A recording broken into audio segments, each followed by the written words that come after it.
The passion and excitement of high school football continues every week. And the high school football update covers it all every Saturday morning. Join veteran sportscasters Jim Kelter and Torrey Fantalian Saturday mornings 8 to 10 on 1180 The Zone. Employee onboarding? Automated. Customer support? Automated. What if you could automate all your company's routine operation tasks and do it easily? Lead management? Automated. With Zapier, you can. Zapier is the leader in no-code.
Crossover. Oh, killer crossover. Just crossover. It just crossed him over. Danced him. Another victim to the crossovers. Crossed him up and sit him down.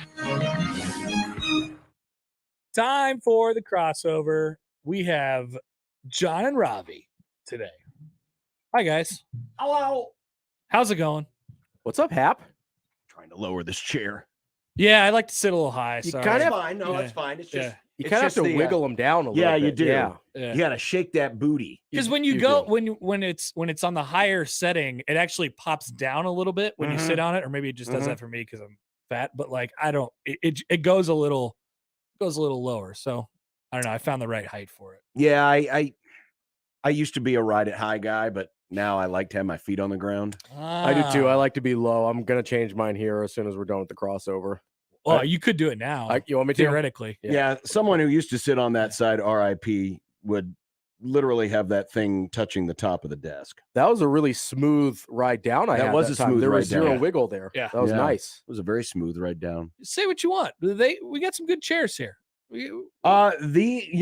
Strangely enough, for radio studio chairs, these are pretty high, surprisingly good. Yeah, not bad. Because I've been through many studios where the chairs last maybe 18 months and then they're trash. They have to be the leather, because if they're like any kind of material or cloth, it just gets disgusting. It gets bad. Disgusting. It gets bad in a hurry. And then the fart smell sticks in the cushions. It does. It's perma fart smell. It does. I had some felt ones at my last job, and you would hit them, and a cloud of. Oh, God. I'm not kidding. It's like it was the physical embodiment of a fart. Yeah, it was. The fart had actually solidified. Yeah. Is this a real thing? It was like dehydrated fart dust. Oh, that is. Yeah. You could hit the thing and it would just. Yeah, it was up in the air. That is scary, but I understand exactly what you just said. It's not fun. Yeah, I would not recommend. That's why I don't do cloth seats in my cars either. That's probably a good idea you too. You sit in the car a lot. Good car. I have noticed car. I have like a combination right now. Okay. So like there's some cloth, there's some leather, but it stays remarkably cleaner. Yeah. You can't go all cloth. It's a tough look. It is. Can't do it. You want to have the conversation about the Gardettos now? We can if you'd like. I mean, we were just elephant in the room here. You've just been awkwardly dancing around it. So Ravi has a bag of behind the bag. Behind the bag. bag. sorry. Why you gotta Not- do that? Why you gotta do that to me all the time? It's just such a fun thing to say. Hold on, I'm gonna get on the stream so I can. Are show you the not bag. over Buckner yet? I wasn't born, so Exactly. I'm fine. that'd be It's like funny now. that'd be like me angry at the 69 Cubs. I wasn't born yet. Yes, it doesn't bother me. No, I don't care. The Buckner is before me. Now, I would have gotten a little triggered by Boone, but there was immediate redemption, so I'm okay. That's Yeah, true, no, there you was. got that one back pretty I quick. really have nothing to be upset about. Like as if a- I say as Tim a- Wakefield threw a floating knuckleball to Aaron Boone, you would have been triggered about that? for like 12 months. I don't yeah. know what Yeah. the call was of that. I don't know off the top of my head. I just remember, I remember the visual of it very vividly. And I felt bad for Tim Wakefield because he was doing so much for them and like pitching really well. So I felt bad that he was the one that gave Just it up. floated it up there. I would have preferred it be like a Curtis Laskanik or someone like that. Nice. But You had no feelings about Curtis yeah, Laskanik. I was like, no, throw him out to the Wolves. Weirdly got some big outs for him the next year. But anyway, nobody cares about that. Here are my Gardettos. They're a special request, rye chips only. Yeah. Can they still be Gardettos if it's only one Gardetto? Yes, well, 'cause I that's- guess Like, I know Gardetto's it's the company. brand, Yeah. but Gardetto's is the brand. Yeah. yeah, okay. But when you say I have a bag of Gardettos, you just think of the original Now you would just mix, say right? you have a bag made by Gardetto's. I would just say I have Gardetto's rye chips. Like it's like a Yeah. Kleenex facial tissue or Band-Aid situation where he's like, I've got Gardettos, and then you just know. Here's the thing though, What's the Gardettos mix? don't have the corner marketed on snack treat mixes. That's true. There's others. There's Chex Mix. There's Trail Mix. Yep. There's other options there. So you can't just say Gardettos and everybody universally thinks, oh, that's the snack mix. I'm not talking snack mix. I'm talking specific. He's like talking about specifically when you Gardetto's. I hear get what somebody you're say saying, they though. have Gardettos, you expect them to have the mix of the Gardettos, not just So when Like the rye someone chip. says I have Fritos, are you expecting the chili cheese? no. But Fritos it's the same It's chili concept. cheese. They have No, I many know. I'm different just flavors of expecting the normal Fritos. corn chip. If they say they have chili cheese Fritos, then I know. It doesn't make it any less Fritos though. That's true. Here's our situation. Okay. Ravi has a bag of only the bread chips, the rye chips. The rye chips. He's got the special request garlic rye chip. Which I think we all agree is the best part of the Gardetto bag. Well, you're wrong. And you understand It's really good. I am also very partial towards the sesame sticks, but which that's wrong. Those are the worst part of the Oh, Gardetto no, bag. no, no. The sesame The pretzels are the the worst sesame part. rolls. No, bad take. no, that is not a bad sesame- thing. Breadsticks and pretzels are the two best. The sesame rolls are trash. Oh, I love I the don't sesame. even eat them. no, those are the best part. The Those are sesame really rolls? good. That's the Yeah, the they're little, good. The little All right, breads. so if next the time little we tiny road trip, breadsticks. Ravi, Yeah. and we can't find the only can the get a rye whole chips, bag and we get a do whole bag. splitsies. Exactly. Perfect. It's Wow. like so. I got my wing eating buddy Josh. Josh likes the flats. I like the drummies, so we can split them up. We'll both be happy. Ravi and I Nice. can split the Gardettos. Yeah, and that'll we'll be happy. perfect. That'll be great. Now we'll fight over the rye chips. Very economical. But anyway, the rye chips. Yeah, they're my favorite part of the Gardettos. I won't say unequivocally the best. Soft. Apparently, there's different opinions here, but they're It's my. not about whether the rye chip is good. What is it about this? This is you understand how fundamentally I disagree with this because we've talked about this before. Oh God. I do not like the idea of customization of foods. Why though? He likes to be ordered what to eat. That's right. He So would have when you been get great back in World War II and Well, everything. I The know. was stuff is rationed. all crafted the way it is for a reason. exactly, Nick. Thank you. That's where it is rooted in. but That's where it is rooted. Con- Connor living, Connor being a guy in World War II would have been It would have been perfect. Oh, I perfect, know. because, I already know. You know, everyone else would have been, man, I could sure go for some fried chicken or a He'd good be like, steak right now. mayonnaise on bread again? Absolutely. And I don't want any. I just give me whatever you want. Give me the Connor's fish like, war "This- rations." These K rations are the bomb. More- This is the best. The government knows what's best for us. Government cheese and gruel, please and thank you. Whatever comes in the little powder thing. Yeah, I want that. Anyway, I actually prefer powdered milk. exactly. So Spam? Give me more. Now that's where I will agree. I this like is a spam. result of society Oh, here we go. being, it's just, why do we have to have everything exactly how we want it? Because all people I- are I different don't people. think in long Because term, it's freedom. I don't- America. long term, it's It's not a gluttony. healthy thing for us. It's not a good thing. Why is it not healthy? If we are just allowed to have whatever we want at all times, that we have a bag of Starbursts that are just the pink Starbursts. the best I one. wanna The worst one. Those are the best ones. I agree. I want to fight through the garbage yellow ones because it makes the I love pink the yellow ones ones. better. I love the yellow ones.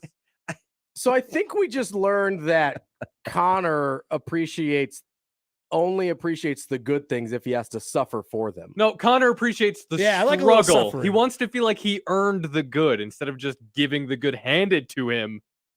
Right? I've earned the good by Well, but you're earning not- enough money to be able to buy whatever I want. Exactly. That's the point. It's not like you're being handed. This isn't. Do this I isn't have- Nick No, it's getting a his college handout. paid for Do by I- me. This is you have to go out and buy it. Do I have to go They're out giving and pay extra for the rye chips? I do.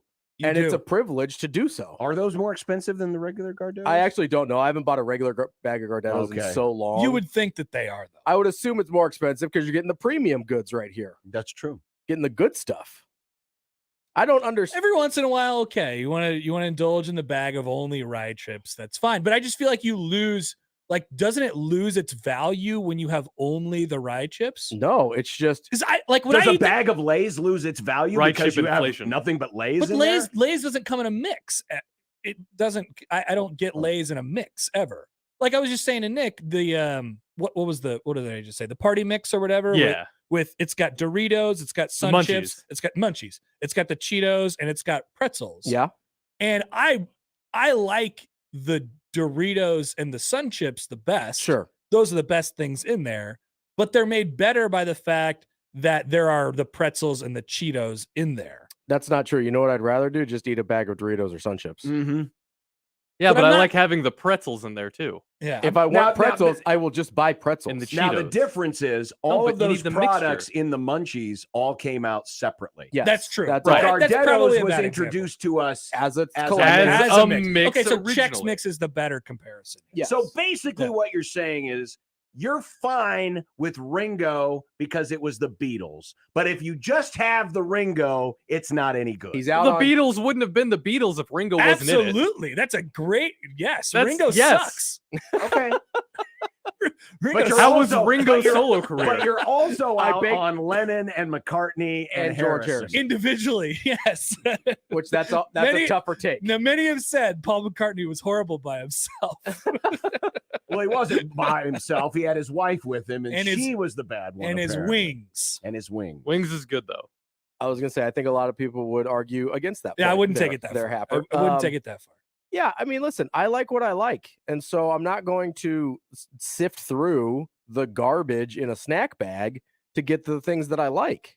Just think you're missing out. I'm on what bad things that I don't want. On the struggle, Experiences. Robbie. On the Okay, struggle. what kind of game is better? Is a blowout better or is a fun close game better? It depends on who I'm rooting for. If I'm rooting Yeah. for the team that is doing the blowing out, it's way better. Yes. It's terrific. Yes. You know what's fun? Watching your favorite team dominate people. You know how I know? Because I was alive in Nebraska in 1995. What about if you've gone through years of getting blown out and then you have that one close game? No, this is bad. No, This is a terrible. bad comparison. I just want to, if I'm rooting for a team, I want them to dominate at all times. But That is doesn't the it preferred. make it better if you've gone through the struggle? Like whenever Nebraska football emerges from this tunnel and pit of sadness that they're in, it will be so much sweeter. It can. I agree with Or you you there. can look at it and just be like, oh man, look how many of my prime years I wasted on watching bad football. That's Yeah. not a positive. When you look at your life as a math equation, then yes, that not as a math equation, just as like, hey, you know what I could have been doing with all that time and money and resources, and instead I had to slog through this crap football program for that whole time? It's like, yes, it's awesome. They're good now, whenever that hypothetical future is. So would you say it was worth it, when they emerge? The struggle made the victory better. No, the victory makes the victory better. So The you're- struggle is just waste. So you're saying all of this will be? It won't be worth it because you would have rather not, like you said. Yeah, it depends in- on what in you this mean by scenario. worth it. Like the victory, the good part is what makes the good part good. It's going to be very sweet whenever they're. But it gonna- will See, be sweet only because, like, it will be sweet primarily because of the good thing happening, not because you tasted garbage. No, that's not true. That's not true. Yeah, no, I that's think it that's is. not true. 100%. See, I feel like I might be the expert in this as a Cub fan for almost 40 years. Yes. I went through a lot of struggle. Now, did it make 2016 very, very sweet? Yes. But No. there's a but. No. 2003 still hurts. 1989 still hurts. 1984 still hurts. 2007, But aren't you 2008 glad you still didn't hurts. give up and just start Well, being a of course I did. Gardetto's Rye But Chip of course, fan? But of course. 2016 But I would have loved to for 1984. I would have loved for him to win it all That's in the thing. 84, Here's- so and- I can ride the wave. And for as a Red long Sox time. fan, I can speak to this. Was 2004 incredibly sweet? Absolutely. You know what else was? 2007, 2013, 2018. They were all freaking This has nothing to do awesome. with anything. Yeah. Yes, it does, because it's the good thing. You just want to say that the Red Sox won the World Series a bunch. And four now- times in the last 17 And years. now, so Ravi, to bring it back to Gardetto's, 2004, Ravi discovers that he likes the Rye Chips the I was like, you know best. what? I like winning the World Series better than not winning the And World then- Series. and then the- let's keep doing that. And then the 3 years of World Series after that, Ravi said, I'm just going to skip all this other stuff. I'm going straight for the Rye Chips. you know what I don't need to enjoy a World Series? 86 years of nonsense first. And it's true. But the enjoyed- first one was pretty good. I think the first one was Sure. good. The first The one first was one is pretty really good. I'm on your side here. I think I liked 2018 was my favorite one though. But then you know what then that brings back, and now we can bring things back to, Rye chips. a less family friendly subject. But yes, the first time you have sex is great, right? But for the purposes of satisfying your wife, My wife. subsequent times you have sex can It does be even get better. It can get better. See? Yes. It can. And it's not because of the droughts in between that makes it better, Connor. Yeah. It could be if you have that. I'm you just know. saying, if there's, let's say you go through a dry spell before you got married or whatever. Yeah. It wasn't the dry spell that made the sex good. It was the sex that made the sex Right. good. Yeah, because dry and sex don't go well together. Not a good combination. Thank you, John. You're welcome. Sexpert. He has been married the longest. I have. That's true. That's I true. have been married the most times of anyone in the room, but he's been married the Right. longest. But I think we all know, right?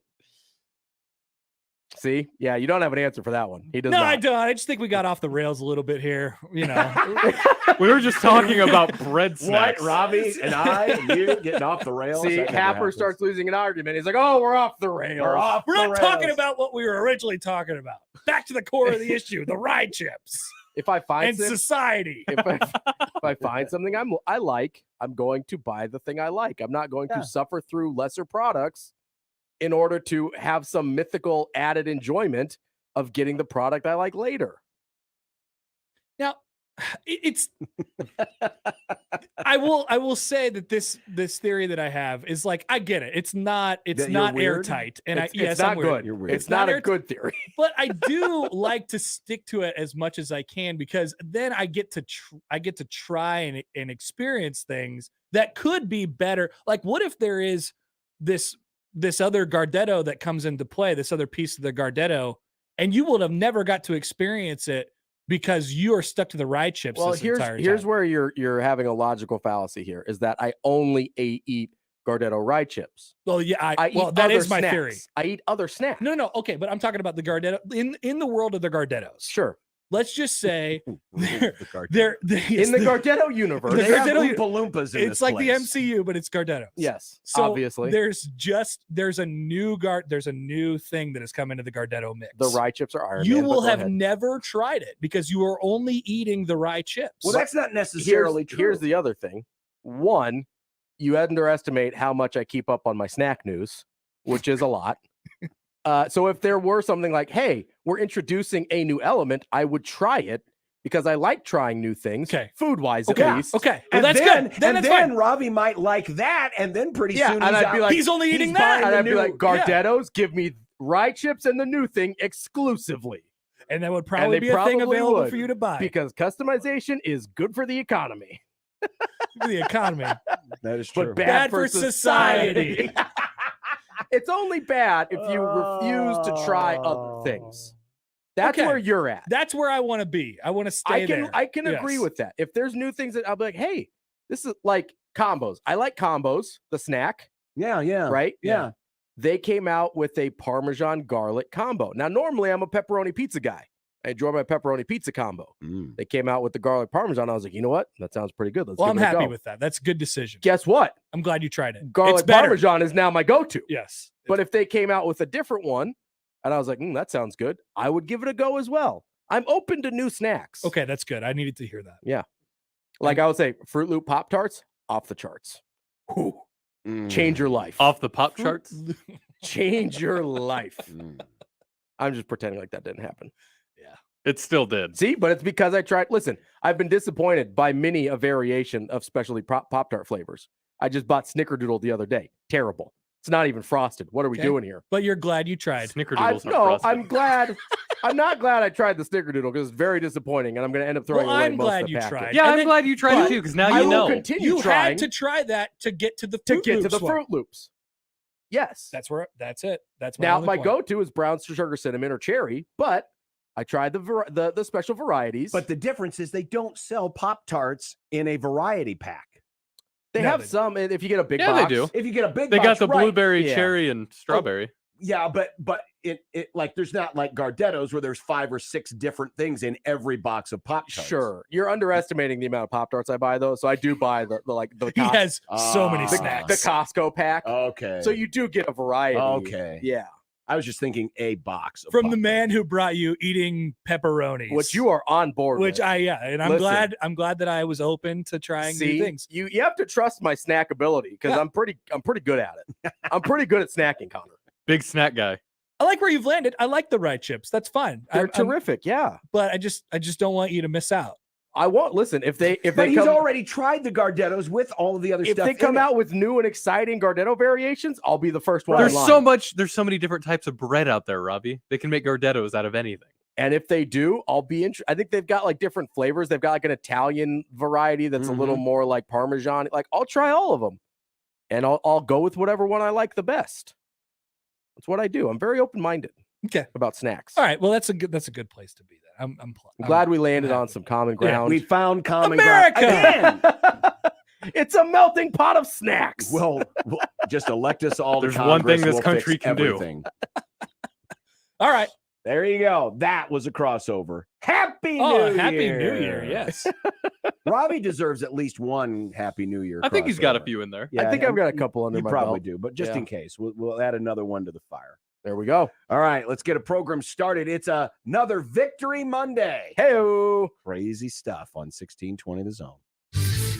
Your Omaha area forecast presented by Bellevue Berry and Pumpkin Ranch from the KETV Newswatch 7 Weather Center on 1620 The Zone.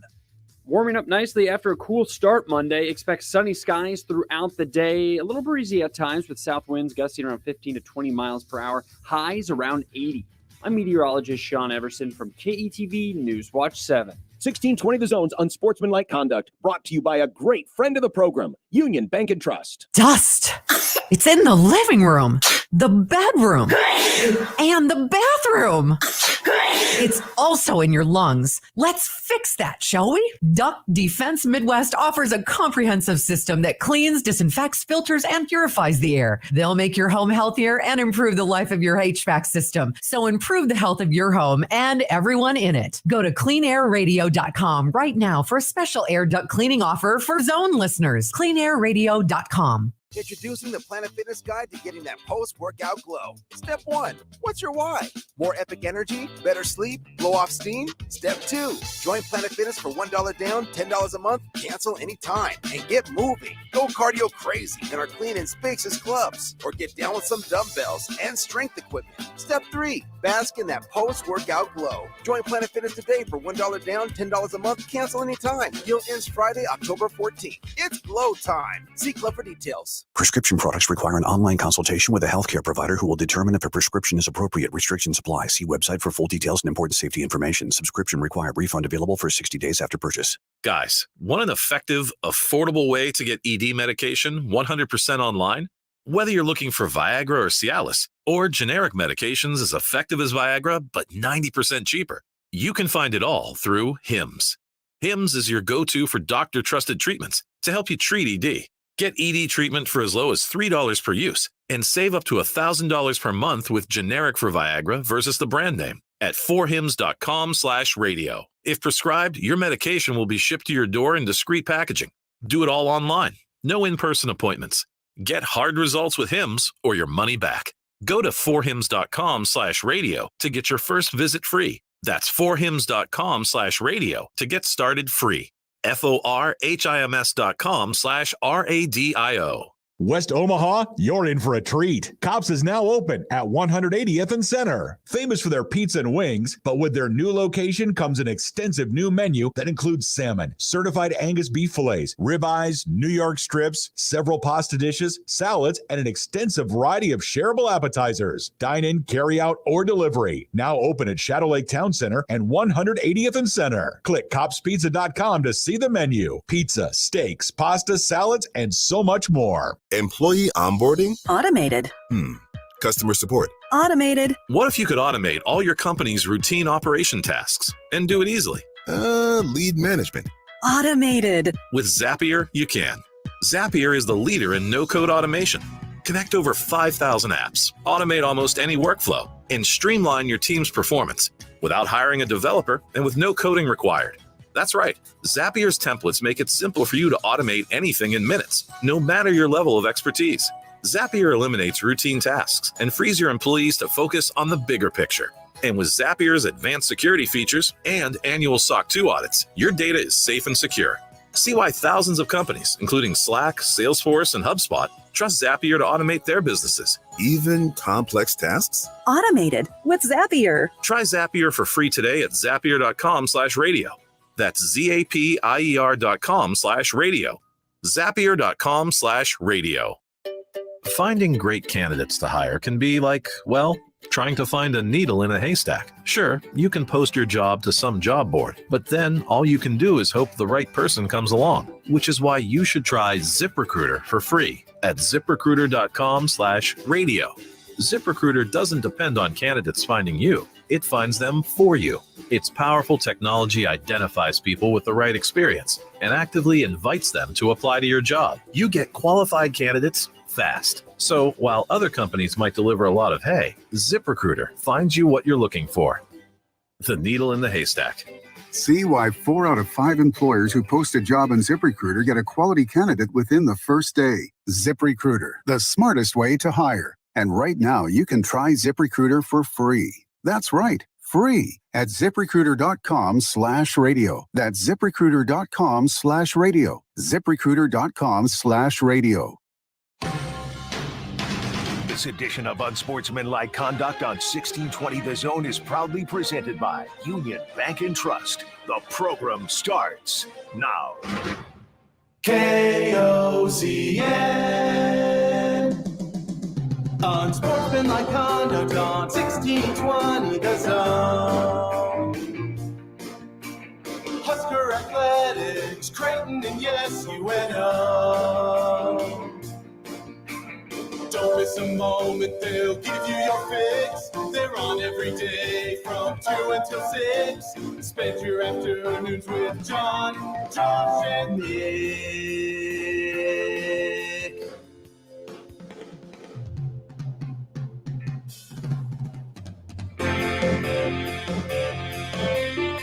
John, Josh, and Nick. They'll show you what sports talk really is. Yeah, 2 games. Does that constitute a winning streak? It sure does. Kind of defeats the idea, though. I thought it was a 3. I thought it had to be at least 3. We got streaks, John. All right. Unsportsmanlike Conduct on 1620 The Zone. Husker Athletics, Creighton, and yes, UNO. Welcome to a new week. And dare I say, a battle for first place in the Big Ten West.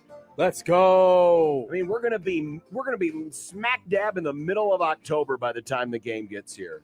And Nebraska will have a battle for first place in their division. Tied for first, baby. As terrible and as awful and as putrid as their division is, at the end of the day, it still spends. The trophies, well, they don't get a trophy. I think you get a trophy. Maybe you might get like a plaque.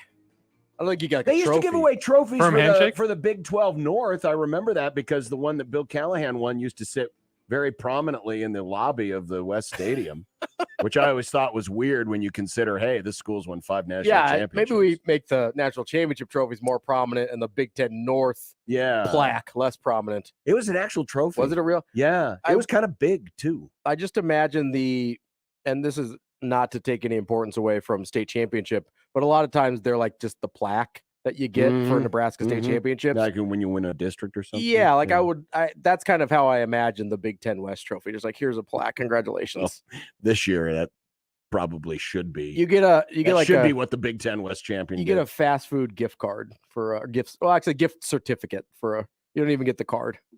The plastic costs too much. Whatever it takes. But the bottom line is this: Nebraska won, and they're tied for first. Can I place. ask you a question though about this? Yeah. Do we actually want Nebraska to win the Big Ten West?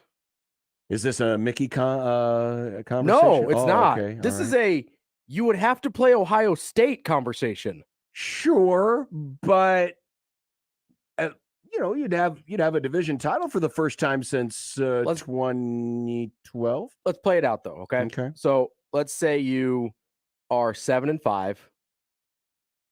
I don't know the math off the top of my head. I'm just making these numbers up, okay? Let's say you're 7-5. Mm-hmm.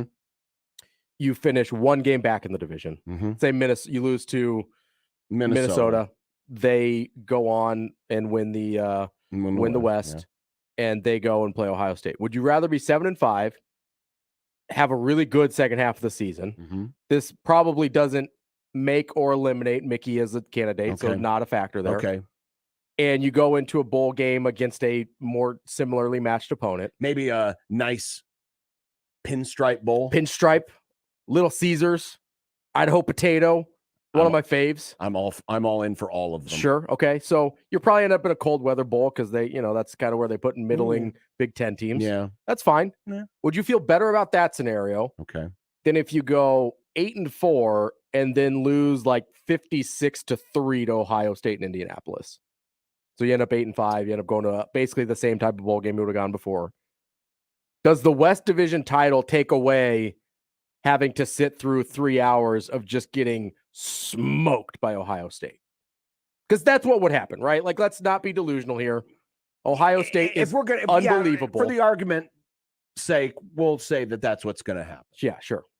It's an interesting question. Would you remember the season more fondly one way or the other? I think let's put a pin in that conversation. Mr. Mitchell, I'm sure will have interesting thoughts on that coming up. I'll answer it from my perspective. I'm always one that would you want the hardware. Whatever the title is, what it means something, and it may be the last West Division championship ever. Fair. That's fair point. So then you could hold that, real like petty fans. Creighton is the Missouri Valley Conference champions forever. Yes. Well, that league never disappeared technically. No, but let's be honest. Once Creighton left, it was garbage. True. But this time it would really disappear. Sure. Now that's more superficial than anything else. Your argument is interesting because you're right. You may end up in the exact same bowl. So you could end up with somewhat similar records. You'd have the extra loss, and it would be, in your scenario, a blowout to an Ohio State. And just a generally unpleasant experience. But could I sell you on the fact that you could use that as a point of reference to say, okay, we've compared ourselves at our best versus Ohio State at their best, and this is how much further we need to go. Don't we already know that, though? We do, but sometimes it's valuable to see it, to feel it. Because I think sometimes it is. Because Nebraska has not faced Ohio State at their best. Sure, I agree that sometimes there is value in that. I don't think Nebraska is going to be at the point this year where there is value. Okay. Like if you're a Minnesota, say, right? And you're in year, 5 for Fleck? And they've built. They're getting better and better. And the culture's in place. They're trying to upgrade talent. And you're in a situation where it's like, okay, we're pretty solidly in the top couple teams at the West most years, right? The last few years. Yeah. Where are we compared to the East? I could see value in it for Minnesota. And then you go in and you're like, okay, we've got some work to do still. Sure. At this point for Nebraska, let's say you go, because here's what we're talking about here. Let's say you lose to Michigan still and you lose to Minnesota, but you end up going Iowa, Wisconsin, you win on the way out. And then let's say you win your bowl game. So you go Iowa, Wisconsin, bowl game win. So that's 8-5, right? Instead of going Iowa, Wisconsin, smoked by Ohio State, all of a sudden you feel way differently about how your season ended. Right? I mean, I do. You can now, if you want to take the scenario out further and add the bowl win, let's say in both scenarios. Let's say you win the bowl in both scenarios. You win the bowl in both scenarios. I would agree with you if it were to be a loss in the bowl game. Because if you think about it, and in some ways, this is somewhat plausible or somewhat comparable. 2006, Nebraska wins the Big 12 North, goes on, plays Oklahoma, but gets beat. Yep. And then loses the Cotton Bowl. And so a season that at one point looked like you could have at least 10, if not 11 wins. Yeah, you felt really optimistic you ended up 11, or you ended up 9-5. Well, I think there's another. I'm trying to remember. Was it 2010 where they lose to Wisconsin in the which is the year they get blown out by Wisconsin in the Big Ten championship? That was 2012, and then they ended up losing that bowl game as well. I think was that was one that the of Washington the Georgias or repeat? the South Carolina. Okay, I think it was the South Carolina Bowl. So, do you feel particularly good about that end of the season on what otherwise was a largely positive season? You know what I mean? Like, there's scenarios in which that Big Ten championship game is not, at least for where Nebraska is right now, because I don't think anybody in their right mind, even looking at the landscape and saying, hey, yes, we do have a statistical and kind of legitimate shot to win the West. The West is down. That's open for everybody that's kind of in the spot right now. But we know that Nebraska is not one of the best teams in the Big Ten. So how much value is there really? Like, it's a very superficial title in a sense, especially when you would feel, in my opinion, much worse about your offseason instead of going Wisconsin win, Iowa win, bowl game win. If you go Wisconsin win, Iowa win, blown out by Ohio State, and then even if you win the bowl game after that, I think it really changes how you feel about the offseason. Well, we can continue this conversation. Is it an interesting point you make? Also coming up, I've got some numbers from the game on Friday night that, put Nebraska in some rare company. And even though it's not technically good company, it's good from the standpoint that Nebraska still won the game. Sure, yeah. 402-951-1620, Los Hills Harley-Davidson hotline. Our rooferees lineup today, Jack Mitchell, Steve Sipple, powered by the rooferees at John Higgins Weather Guard. You can text us also on the on the Les Hills Harley-Davidson hotline, 402-951-1620. Vote now on our JTech Construction Zone Twitter feed in Not Frost versus the World. We'll update you on the matchup coming up. And you can also email us anytime. John at 1620thezone.com. That's the Equitable Bank inbox. We'll be back with more in a moment. It's Unsportsmanlike Conduct on 1620 The Zone. 1620 The Zone's four-quarter pick'em returns. It's your chance to win $1,620. All you have to do is correctly pick 4 college or NFL games against the spread. Listen to qualify every weekday or enter online at 1620thezone.com. One lucky listener will be selected each week to make their picks live on air. Awesome. Go to 1620thezone.com for complete rules and contest details. It's four-quarter pick'em with 1620 The Zone. Your neighborhood is more than blocks of buildings. It's the people who live there that make it special. At Union Bank and Trust, we're not just creating home loans, we're making neighbors. We're not just small business lenders, we're small business shoppers. We don't just live in your community, we help you build it. Because our people are your people. Visit ubt.com/neighbor to learn more. Union Bank and Trust, member FDIC. Genesis Health Clubs is celebrating its 36th anniversary, and you're invited. Join for just 36 cents and get the rest of the year for free. Hurry, just 5 days left. Hi, I'm Rodney Stephen, owner of Genesis Health Clubs, thanking you for the last 36 years. Without you, we wouldn't be here, and we're here for your results. We're here to help you feel better, look better, and have more energy, and be able to enjoy all life has to offer by improving your health. Celebrate Genesis Health Club's 36th anniversary by joining today for just 36 cents and get the rest of the year for free. 5 days left. That's 36 years of results, 36 years of better mood, concentration, and focus, 36 years of crushed goals, 36 years of mental and physical strength, 36 years of members achieving their absolute best, and now it's your turn. So get fit, have fun, and celebrate 36 years with us. Join Genesis Health Clubs for just 36 cents and the rest of the year for free. Hurry, just 5 days left. Find your fitness home at genesishealthclubs.com. Would you rather that your roof or siding last 5 years or 50 years? I'm Dan Thompson of Thompson & Thompson 3rd Generation. Products today last much longer.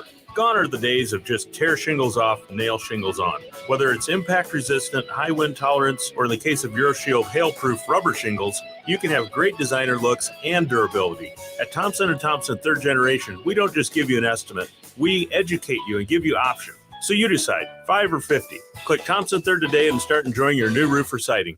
If COVID taught us anything, it's that local matters. Local shops, local restaurants, even locally brewed beers. October is Drink Local Month. So the Nebraska Craft Brewers Guild is challenging beer, seltzer, and cider drinkers like you to put your palate through its paces and drink local brews. Because seriously, Nebraska is really on the cutting edge when it comes to brewers who think outside the box. And besides, you really want to be drinking what they drink over in Iowa?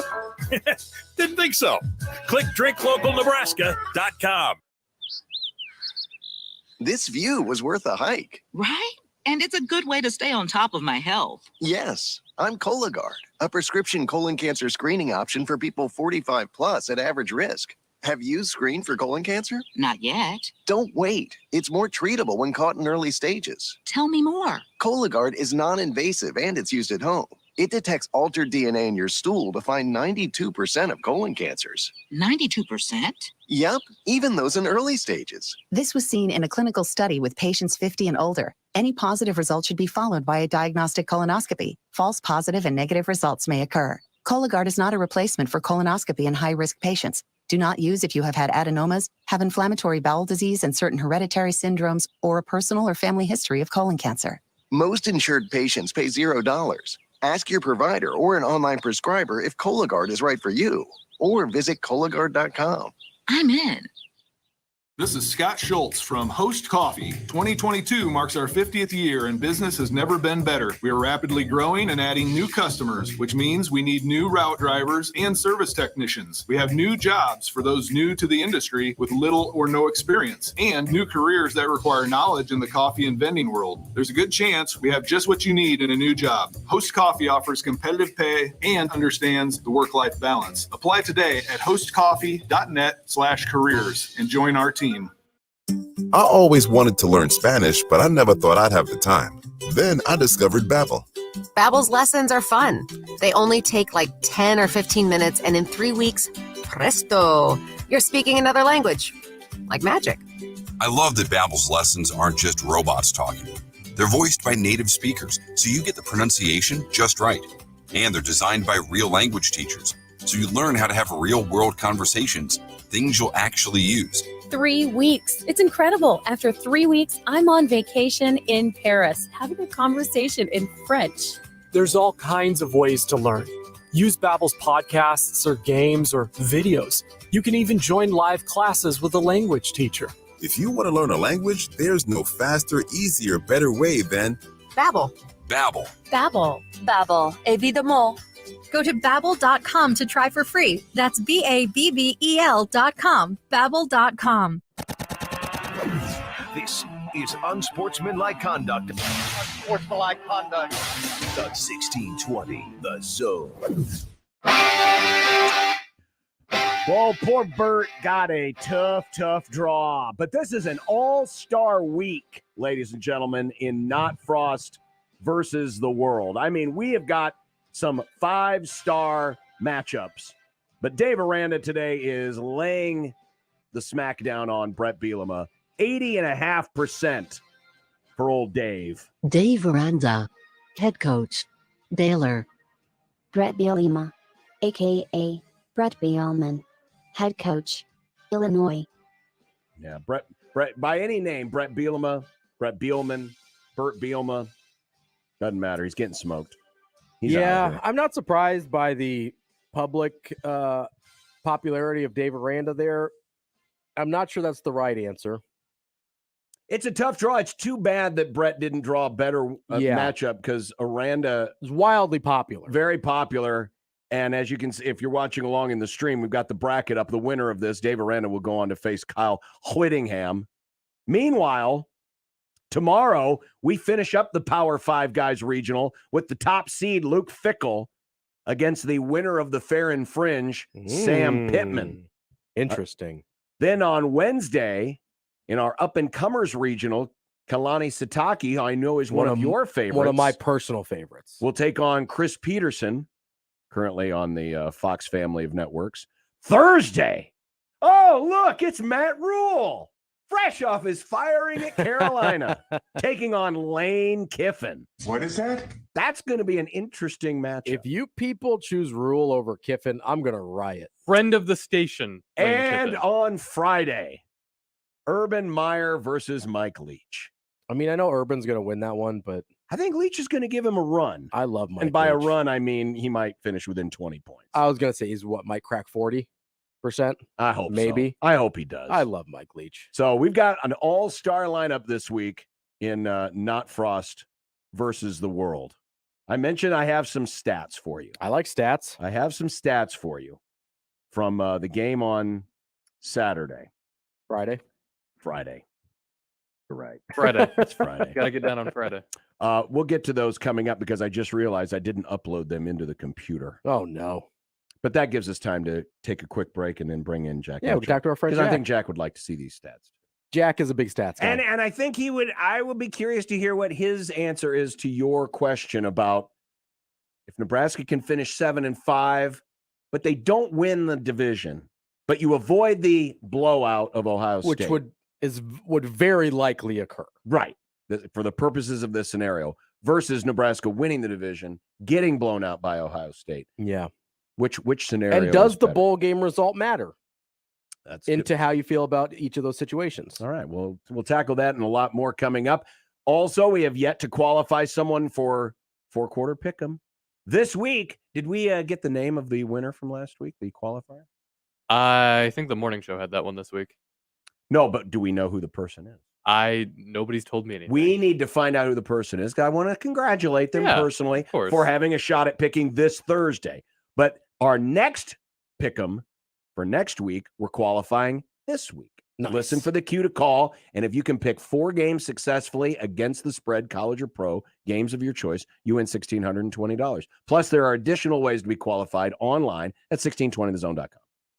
Live from the Host Coffee Studio, this is 1620 The Zone. Your neighborhood is more than blocks of buildings. It's the people who live there that make it special. At Union Bank and Trust, we're not just creating home loans, we're making neighbors. We're not just small business lenders, we're small business shoppers. We don't just live in your community, we help you build it. Because our people are your people. Visit ubt.com/neighbor to learn more. Union Bank and Trust, member FDIC. Let me get you up to speed on the service that you need. At Omaha Transmission, we don't have a warehouse full of transmissions waiting to be sold. We will diagnose and then repair or remanufacture your transmission. It's how we've always done it and how we'll always do it. Treating people the way that we want to be treated is how we do business at Omaha Transmission. Omaha Transmission, shifting to running smooth. When it comes to cement fiber siding, you want durability, hail and chip resistance, and beauty. You want James Hardy cement fiber siding. Carp's Complete Home Exteriors is an elite preferred James Hardy contractor. Call Carp's today or visit carpsomaha.com. It's finally fall, and with the change in seasons comes cooler weather and jam-packed calendars. Sometimes I put my own needs on the back burner. It's not the easiest thing to remember to stay on top of my health, but if it means I'll be around to celebrate the special moments ahead, I'll make time to do it. I'm getting a head start on my best year of health yet by talking to my doctor and scheduling a mammogram. Join Nebraska Medicine on Friday, October 14th from 6:30 to 8:30 a.m. for Break for Breakfast, a drive-through event to reward you for making self-care a priority. You'll get free breast health info, breakfast, and a special giveaway at one of 3 locations: Omaha Home for Boys off 52nd and Ames, Shadow Lake Town Center off 72nd and Highway 370, or Village Point Health Center just south of Dodge near 175th and Burke. That's Friday, October 14th from 6:30 to 8:30 a.m. Visit nebraskamed.com/breakfast for all the drive-through event details. nebraskamed.com/breakfast. If the COVID pandemic should have taught us anything, it's that the worst estate planning anyone can do is do nothing. Write this number down: 402-397-5880. That's the number to the law office of Christian R. Blanc. Chris Blanc can walk you through the creation of your own estate plans that include power of medical attorney, living will, joint living trust, and more. Your initial consultation is always free. Call the law office of Christian R. Blanc at 402-397-5880. Teaching is one of the most fulfilling careers you can pursue. If you have a bachelor's degree but are not satisfied with your current career, change it. At College of St. Mary, you can earn a teaching certificate and a master's degree at the same time.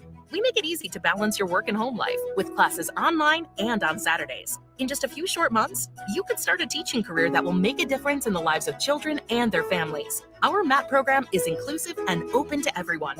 Get started today. Visit College of St. Mary at csm.edu.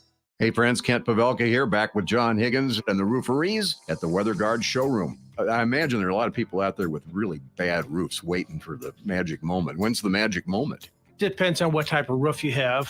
It depends on how old your roof is. I have a customer right now talking about waiting for that hailstorm. Now it's leaking. There's a time where you can't wait for that hailstorm forever. When it comes time to replace your roof, your gutters, and siding, there's only one call to make: the rooferees at John Higgins Weather Guard.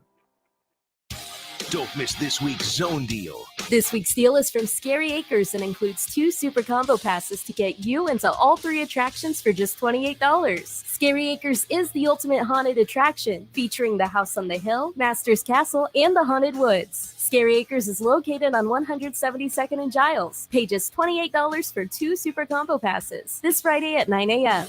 Zone deals go fast. 9 a.m. Friday, 1620thezone.com.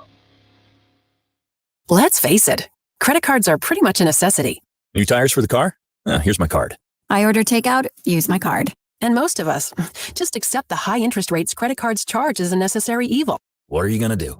Get a low fixed rate credit card consolidation loan from Lightstream from $5,000 to $100,000 and pay off those credit card balances. Apply online and you could get your money as soon as the day you apply. The average credit card company charges over 19% APR. But with Lightstream, you can get a fixed rate as low as 5.73% APR with autopay and excellent credit. Now I can pay off my high-interest credit cards and save money with a much lower rate. Apply today at lightstream.com/radio and get an additional interest rate discount. That's lightstream.com/radio. Lightstream.com/radio. Subject to credit approval. Rates range from 5.73% APR to 19.99% APR and includes 0.5% autopay discount. Lowest rate requires excellent credit. Terms and conditions apply and offers are subject to change without notice. Visit lightstream.com/radio for more information.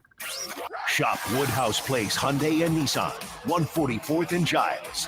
KOZN, Bellevue, Omaha, Council Bluffs. You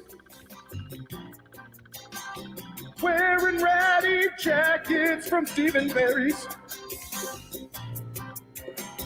praying one day Big Red will win the NIT. Ham is the water of meats. Ham the water of meats. Ham is the water of meats. All right. He can wear his red gear in public again. It's a 2-game winning streak, ladies and gentlemen. Though technically, I'm a stickler for that. You know, I remember what Lou Brown actually said in Major League. You know, he said, hey, we've won 2 in a row. You win 3 in a row, that's called a winning streak. It's been done before. So I'm going to be a stickler, Jack. I'm going to say you got to wait for 3, but when you haven't done 2 in a while. It's fine. You can call it whatever you want. I just call it wildly pleasant, is what I call it. Wildly pleasant is what my Friday night into Saturday was for a second straight weekend, and I'm trying to get ahead of myself here, but if something goes right Saturday night, enough goes right Saturday night, and the upset happens, the 2-week period of joy that we've set up for this fan base, that they are so overdue, leading up to a home game against a very potentially ranked Illinois team in 2 weeks for literal control of the Big Ten West. It is something that this fan base deserves so badly. This is not me saying it's a winnable game, okay? So everybody at Purdue, calm down. Purdue is rightfully the favorite. We all believe that. You're not being disrespected, I promise. But I am thinking about what an amazing world that would be to wake up in Sunday morning with 2 weeks of no more losses to come and a huge Illinois home game to wrest away control of the Big Ten. And then it wouldn't just be joking, ha, ha, ha, Nebraska could maybe win this if everything went right. That happens, and they beat Illinois, and then they're in the absolute driver's seat for the Big Ten West. So it's nice to be in this spot.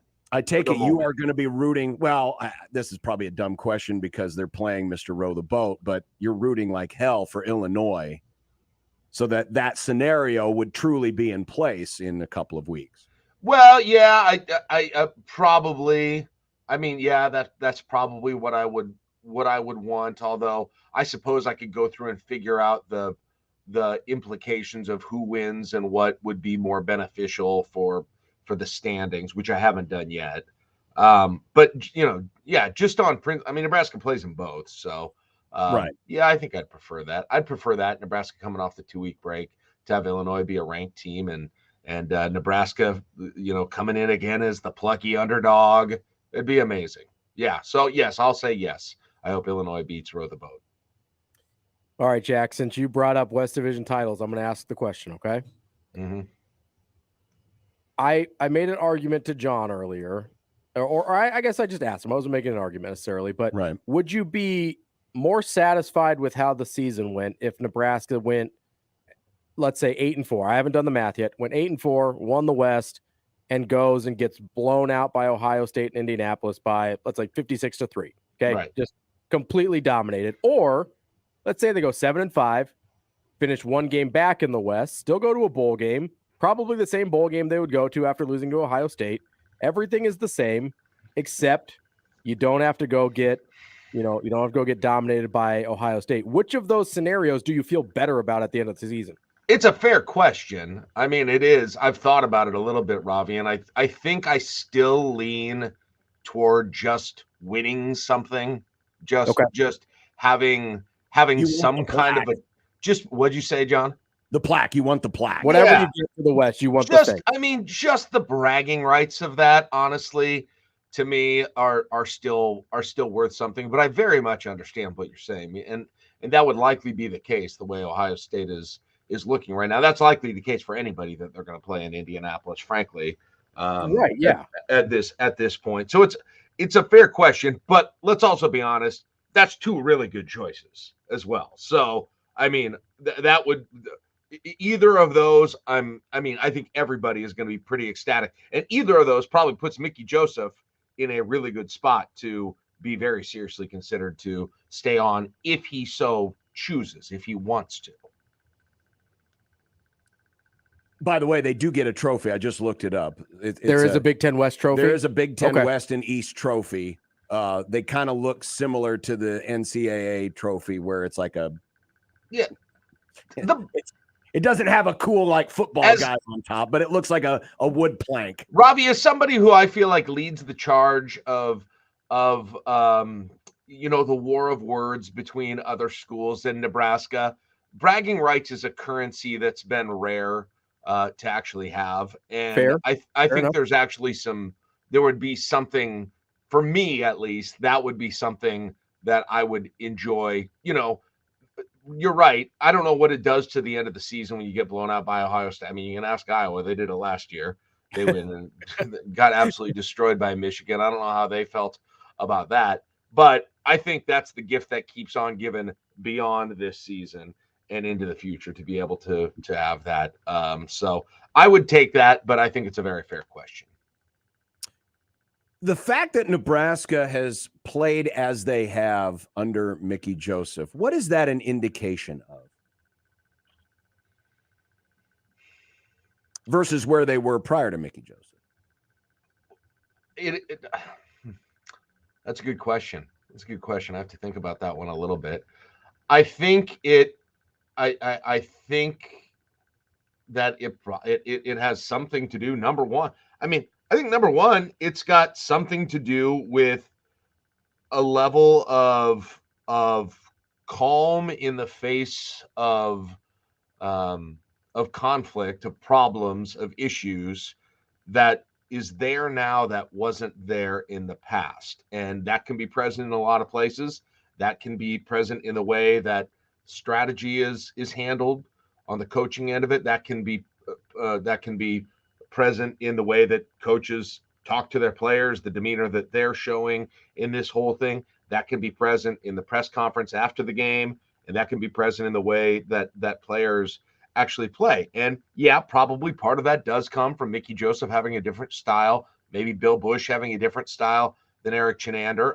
I don't know if that's actually happening there, but I also think it's an indication that some of the absolute cloud of pressure. This isn't even a me dogging on Scott Frost or anything like that. I just think that every game became such a referendum on your head coach that has to weigh. Like, you realize every game at some point starting last year, you realize every game, maybe and maybe you think really highly of the dude. Every game that you're playing, he might have been fired, or he might be on the verge of getting fired, or it might seal his fate. Okay. I don't think you should underestimate the kind of the difference in having that cloud taken away from this team. I think you're able to play with a little bit of just less freaking out about the consequences while the game is going on, because I think that's what this team looked like. I think this for various reasons, when the team struggled in close games, I think a big part of it is it felt like you had the, oh, here we go again thing. And you're already starting to think about the consequences of what's happened before what's happened has even fully happened at this point, just because I think they were so profound. Part of it is what Scott Frost's future was. I think part of it was the discussion that was starting to happen, I think, within that program about, the outside world coming for the program and critiquing, the relentless critique, and the tour guides with their relentless critiques and those sorts of things. And I think you've gotten rid of a lot of that mentality just naturally through this process. So that is probably the biggest thing to me. I think that it says is that in fact was something that was dogging this team when the pressure was really on in these football games. And how about that on Friday night?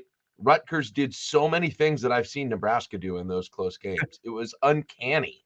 Like, it was uncanny. That late hit call, which I'm not sure was a great call, but man, how much is a stupid, controversial 15-yard penalty? I guarantee we could find a few times where there was something like that, and it just feels like it just flipped the game completely. Well, there was something said on the post game with Ravi and Connor, and I'll give Connor credit for the idea. I turned it into an analogy, and I don't disagree with the point you just made about, every game, especially the last couple of seasons, seemed like it was a referendum on Frost. But I think one of the things that Mickey Joseph has allowed to have happen is, for the better part, well, really for most of the last 4 years, certainly for practically all of the last 2+ seasons, the first thing that we did after every game was put Nebraska football on the psychiatrist couch. Mm-hmm. Now we can actually take the patient into the physical examining room and break down, okay, why is this part hurting? What can we do to fix this? Yeah. Why is this part not effective? What can we do to fix this? It's more about a football question and not a, confidence question. I think that's the biggest thing that Mickey Joseph has done. We can now look at this team. Yeah, sure. Were there offensive line problems in the past? Of course. Were there defensive line problems in the past? Of course. If they're, position players, whatever. But now the talk after every game isn't about, well, these guys are in each other's feelings. The talk is about, hey, the offensive line's not good. What do we do to fix that? Mm-hmm. And just lifting that part out of the equation is a freeing thing, and it allows for actual repair to be done to make a program better. I'm not saying that, there still might – anytime you're in sports, you're going to have the mental component. I get it. Yeah. No, but it's not the crippling fact of, oh my God, why are we in this spot again, and why can't these guys get out of their own way? I think you're right, and I think our two theories. I think they're kind of hand in hand. I think in some way they're kind of the same thing. But yeah, that is it's really true. It is really true, because that's not what I was thinking about when the offense couldn't get going right. I was thinking about, what do they need to do to find some kind of a scheme around this offensive line, around the offensive line's liabilities that they've got right now. When in other games, you know what I was saying, John and Ravi? I was saying, oh man, here they go. I've got a tweet during the Northwestern game. You can see it where I basically said, I hope these players on the field don't feel like I do right now, but I bet they do, that this thing. And that was after the onside kick probably, or something like that. Like, oh my gosh, they are screwed. Like, I don't feel that way because it's a different era. And I think you're right, John. I think that's probably the case. Oh, and by the way, real quick, Robbie, before you ask a question, shout out to you and Connor. That was a very entertaining. I laid in bed. I was so tired afterwards. But I laid in bed with one earbud in, and doggone it, I looked at the clock and it was midnight, and I still hadn't fallen asleep. And like 4 times I was just laughing out loud at you guys in the caller. So very great job on Big Red Overreaction. Well, I appreciate that for sure, and I'm sure Connor does as well. Speaking of which, you probably heard this call when it came in, or I don't remember if it was a tweet or a text, but somebody mentioned that if this is the coaching staff that we have from game 1, Nebraska's very possibly 5-1. Do you buy that? Well, I mean, Northwestern, I don't think you have to do a lot of mental gymnastics. No. Georgia Southern, no. I mean, I don't think that's. I think that's absolutely one that you could say would be in the win. I don't know about Oklahoma, but you said 5-1, so you're giving me that loss. So yeah. I think, yeah. They almost did it with the coaching staff they had. Frankly, I mean that field goal goes in against Georgia Southern, and I think Nebraska probably wins that game. And obviously we don't have to relitigate the Northwestern game, but it was one where, it felt like you just, apart from a few really dumb things, and especially when we know what we know about the quality of those teams now, I think that's absolutely, in that hypothetical, yeah, that's absolutely in play. I just only to play devil's advocate, the only thing I would say is, this group would have been going into the first game together. Maybe they still don't win the first game, just because it would have been their first game together. Sure. And with Mickey being a rookie coach. Yeah. But again, well, I understand the sentiment. I would also lean that they would be at least 5. Honestly, it's very bad. Honestly, Ravi, though, the biggest problem still, when I think back to that game, was the tackling was so horrendous in that game that simply fixing that issue. And I don't know if in your scenario, if that's fixed, but that was the problem in that game was tackling, and then just wide open receivers in the soft spots in the zone for Helinski the entire day. And so it's probably mostly about, the answer to your question for that is probably mostly about how the defense looks and how the defense is different if you've got a different coach in that game. Can I sell you on Matt Rule today? I mean, he's now officially a free agent. He's available. He is available. He's unique because he hasn't put up a like a super gaudy record necessarily, but he's been at such reclamation projects with Temple and where Baylor was that is really what makes him unique. But I was thinking about that, John, when he got fired.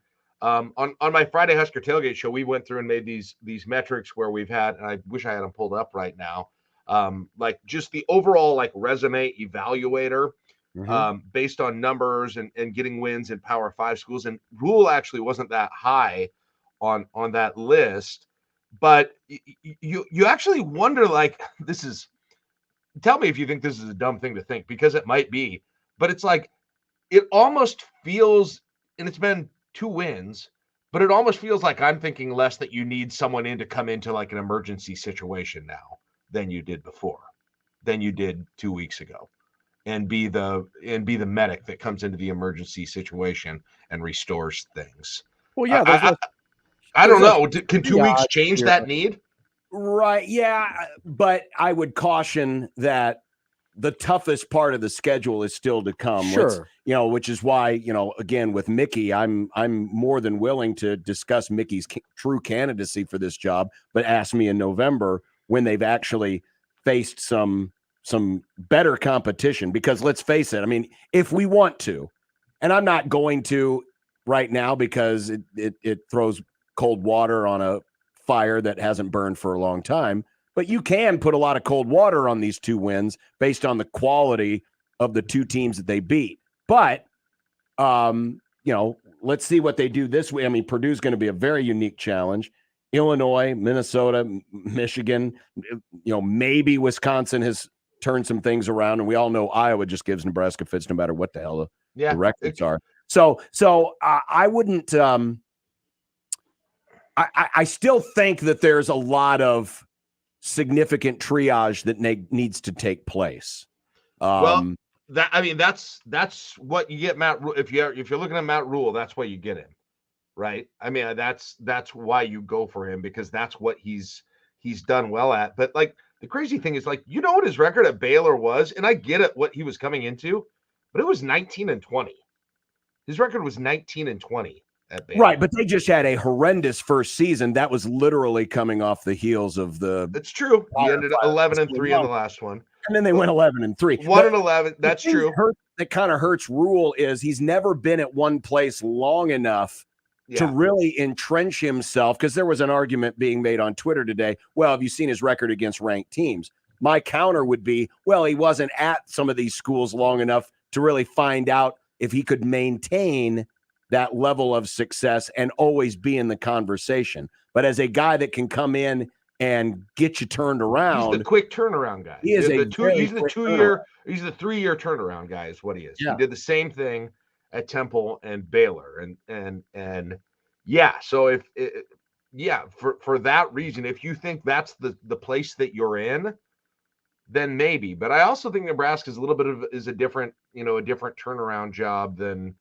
I mean, just because of you've got the whole ghost of the history of Nebraska, and Matt Rule coming into a Baylor that hasn't had they had already been through the RG3 stuff, and Bryles had given them some success, but it's a different animal at a place that's so it's like it's the same thing with Matt Campbell going into Iowa State.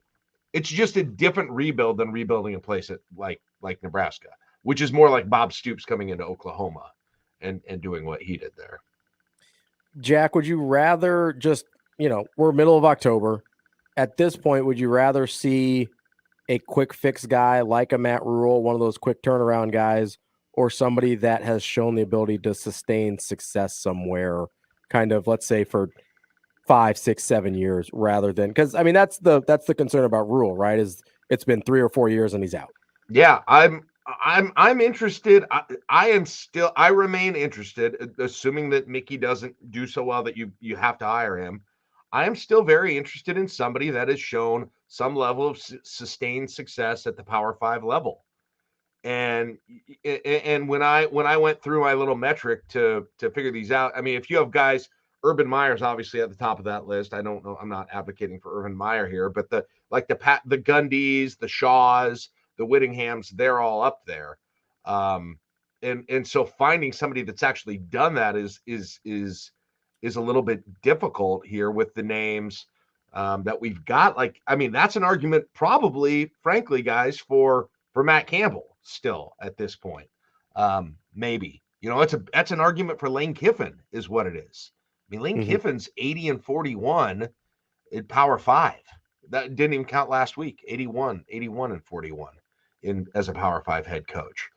And so let's see. It's interesting, Ravi, because it gets to what I said earlier is like, I don't feel like I have a great idea of how much this program will have recovered from whatever has happened right now. And I'll have a lot better idea after Thanksgiving. And John was talking about how the rest of the season goes, but like, if that goes into the calculus a little bit, is like, okay, is this a team that needs triage right now? Or is this a program that needs triage right now? Or is this just a program that needs like outpatient rehab here at this point? I honestly, the rest of the season is really going to answer that question in some ways. I have no idea exactly what this says, but if the tweet that I'm reading from a former friend of the program, Chris Hetty, is correct, this next piece of audio may trigger you. This is from Dan Patrick's show today. Apparently, he's commenting on Nebraska's post-game celebration of Friday's win. So we're going to play this. I've not heard this, so I don't know exactly what to expect, but let's give this a shout. It's Dan Patrick's show from 1180 The Zone earlier today. I watched the Nebraska-Rutgers game. You lose a bet? It was slow night. And Nebraska barely beats Rutgers at Rutgers. And they start celebrating in the end zone. So the game is over, and they're dancing on the Rutgers logo. And I go, if I'm the coach at Nebraska, I am livid that my players, you won 14-13, get the hell in the locker room, get showered, and we're getting out of town. We're lucky. It was embarrassing. And they stayed out there, and they're dancing and doing the, whatever. Can't hit the gritty after barely getting by Rutgers. I go, who is there a coach? Does anybody have any authority here to grab those kids and say, let's go? Yeah, Marv. Tommy Frazier somewhere going, this is not the Nebraska I know. Horrible. It was embarrassing. All right, I'm going to stop it right there. I think there's enough. Yeah, it's not. It's not. And we've that's the thing is you've had an entire fan base that's been fighting over that for decades here at this point. No, it's not. Reality is reality now. This isn't Tommy Frazier's Nebraska. It's not. If Dan's just recognizing that today, and like there's some sort of shame that goes along with that now, he's late to the party. Okay, because we've known it. It is this. Frankly, guys, I think this team could use a little spirit of the underdog, spirit of the spoiler. They ought to go into Purdue and say, you know what, we're in here. We get it. They're the favorite. They're big time. Purdue's big time right now. They should be a ranked team. They're the favorites in the West. We've got to go in there and be the spoiler. It's not about leaning on, what Nebraska used to be in this because historically Tommy Frazier wouldn't have ever done that. Screw that. John, we had that mentality for 20 years and it sucked. Okay? Yep. So Dan, guess what? Watch the last 20 years, and they didn't dance because they didn't win for the most part. And so if you think that's the recipe, like that's the issue, that's the problem, you have not been paying attention whatsoever at all. And by the way, I watched the game. Was there some sort of real demonstrative celebration afterwards? I didn't even know about it. I honestly didn't even notice. I didn't notice. What a freaking straw man argument. What? Give me a break. You got to take your wins however you can get them. Hell, I was getting criticized. I just simply tweeted out winning ugly, which people got mad at. Oh, God.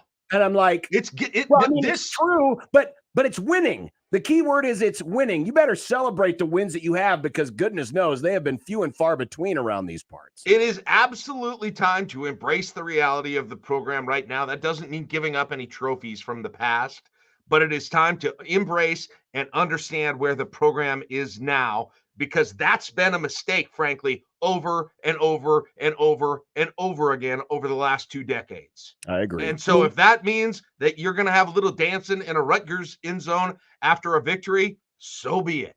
So be it.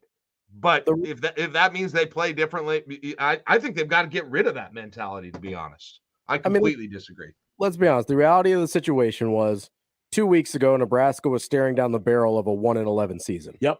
Like, that's the reality of what this year was. That's reality. You're right. That's reality. So every single win that gets you further away from that reality of, oh, crap, we might go 1-11 at Nebraska. Every step that gets you further away from that, go ahead and enjoy it. Mickey Joseph says he's got the 24-hour rule. They were well within their 24 hours to celebrate that win. Yeah, they were absolutely. 24 seconds. That's what I mean. Like, they were 24 seconds removed This from is the a game. team that lost to Georgia Southern not like 3 weeks ago. Yeah.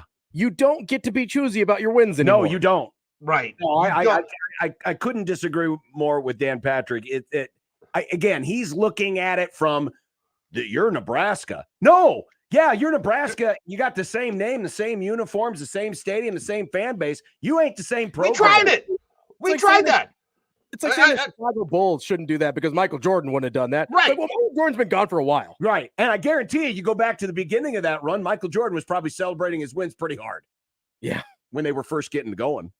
And frankly, the other thing is, guys, we've never seen a team since, I don't know when, since Mike Riley, play with an actual sense of momentum behind them throughout a season to build up, to stack wins, to stack positive feelings. Like, I don't know how much that impacts how they play on Saturday, but hell, I think I'm ready to give it a try, right? Instead of tamping it, we've done the other stuff. Instead of tamping it down the first time that you've had it since the Obama presidency. I mean, come on. Well, it's like I knew that'd get you fired up. It's like what Whipple said, right? He goes, "Hey, you're in first place in the Big Ten West. Act like it, right? Play with the confidence of a first place in the division team." Yeah. All right. Well, on that note, I'll let you go outside and rant a little bit. God, you got my blood pressure. I didn't think we were going there. I literally just saw that tweet from Chris Heddy. I saw that the audio was available. I decided to pull it up, and heck, that could have dominated the whole segment if we wanted it to. But we got to run. Enjoy it. We'll watch Purdue together. Please be nice to Greg and Lincoln. He's a good friend of ours. So just to clarify for him again, I expect Nebraska to lose this game. I am not being overly optimistic. But your mascot is creepy AF. But if they don't, get ready on Monday. Oh, and cover your sprinkler heads, for goodness sakes. But if they don't, you guys get ready. I'm talking to you listeners. You better set an alarm on your phone right now for 2:45 p.m. next Monday. Heck, set it for 2:35. Get ready, because I am about to be a new person if they win that game. Oh, dear God. And you are not. There's nobody in Omaha, Lincoln. Nobody should miss that. And with that, we look forward to next week, we hope. What a walk-off. All right. When we come back, I got some numbers that harken back to 2005, which was the last time Nebraska went in as a road dog by double digits and actually won the game. Hey-o. Coming up. But first, a quick word from my friends at McCarthy's. You know, my wife was just mentioning the other day, I've got to get a hold of the AC people, the heating AC people, to check our furnace. And I said, yes, we do. We all do. If you have a gas furnace, please schedule a furnace check, because carbon monoxide is very dangerous. And my friends at McCarthy's can do just that for you. Professional service, always on time, or you don't pay a dime. And if you join their Comfort Club, they'll schedule those services for you on the regular basis. They'll come in twice a year and check both your AC and your furnace, because not only does that keep things running safe, but also you can avoid some very hefty repairs down the road. It's just like keeping your car maintained. You want to make sure that HVAC system is also properly maintained. So join their Comfort Club. It's one low monthly fee, and it'll never change for the lifetime of your membership, that monthly fee. So visit McCarthy's1hour.com. Please Get that furnace checked before the winter strikes. McCarthy's1hour.com. Your Omaha area forecast, presented by Bellevue Berry and Pumpkin Ranch, from the KETV Newswatch 7 Weather Center on 1620 The Zone. Sunny and warm into early evening with the temperatures up around 80 degrees. Tonight, mostly clear, not as cool. We'll see lows in the mid and upper 50s. And then windy and warmer on Tuesday, highs in the mid-80s with mostly sunny skies. I am Chief Meteorologist Bill Ranby from KETV Newswatch 7. 1620 The Zone's Unsportsmanlike Conduct, brought to you by a great friend of the program, Union Bank and Trust. Hey everybody, it's Gary Sharp on behalf of my friends at Tickets for Less. As you probably heard by now, Tickets for Less is my go-to source whenever I need Husker tickets. But I want you to know that Tickets for Less has a lot more to offer. Did you know they have the largest selection of tickets to events both locally and nationwide? Plus, the thing I like the most, they never charge you outrageous per ticket service fees on your order. That's why I always use Tickets for Less. Whether I want to go to Arrowhead and see the Chiefs play, attend a concert or a show, ticketsforless.com is my first stop. See for yourself at ticketsforless.com. Many people go back to the dealership out of habit or because they think the dealer is the only one who knows how to fix their car.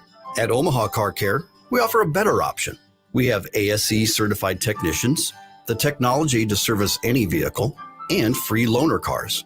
The dealer will sell you a package of services. We'll provide the service you want for your car as your trusted partner. I'm Rick Betker, owner of Omaha Car Care, and we'll be along for the ride. Caller 4 right now, 402-951-1620. Qualifies for 1620 The Zone's 4-quarter pick'em. It's your chance to pick 4 football games correctly against the spread to win $1,620. Call 402-951-1620. Call now to qualify with 1620 The Zone. You know those buddies who magically become medical professionals when you're not at the top of your game? The ones who say, come on, muscle through it, but then also say, hey, you should probably see my specialist, or surgery or pain meds. It's almost always false, false, and false. Athletico's physical therapists, the same therapists who work with professional athletes, can tackle those little aches and pains from the start, before they become big ones. So next time, don't believe everything you hear. Instead, start with Athletico. Schedule your free assessment at athletico.com. It's finally fall, and with the change in seasons comes cooler weather and jam-packed calendars. Sometimes I put my own needs on the back burner. It's not the easiest thing to remember to stay on top of my health, but if it means I'll be around to celebrate the special moments ahead, I'll make time to do it. I'm getting a head start on my best year of health yet by talking to my doctor and scheduling a mammogram. Join Nebraska Medicine on Friday, October 14th from 6:30 to 8:30 a.m. for Break for Breakfast, a drive-through event to reward you for making self-care a priority. You'll get free breast health info, breakfast, and a special giveaway at one of 3 locations: Omaha Home for Boys off 52nd and Ames, Shadow Lake Town Center off 72nd and Highway 370, or Village Point Health Center just south of Dodge near 175th and Burke. That's Friday, October 14th from 6:30 to 8:30 a.m. Visit nebraskamed.com/breakfast for all the drive-through event details. nebraskamed.com/breakfast. Sure, the weather is nice and mild now, but before too long, it's going to be cold, windy, with tons of snow and ice. Is your roof ready?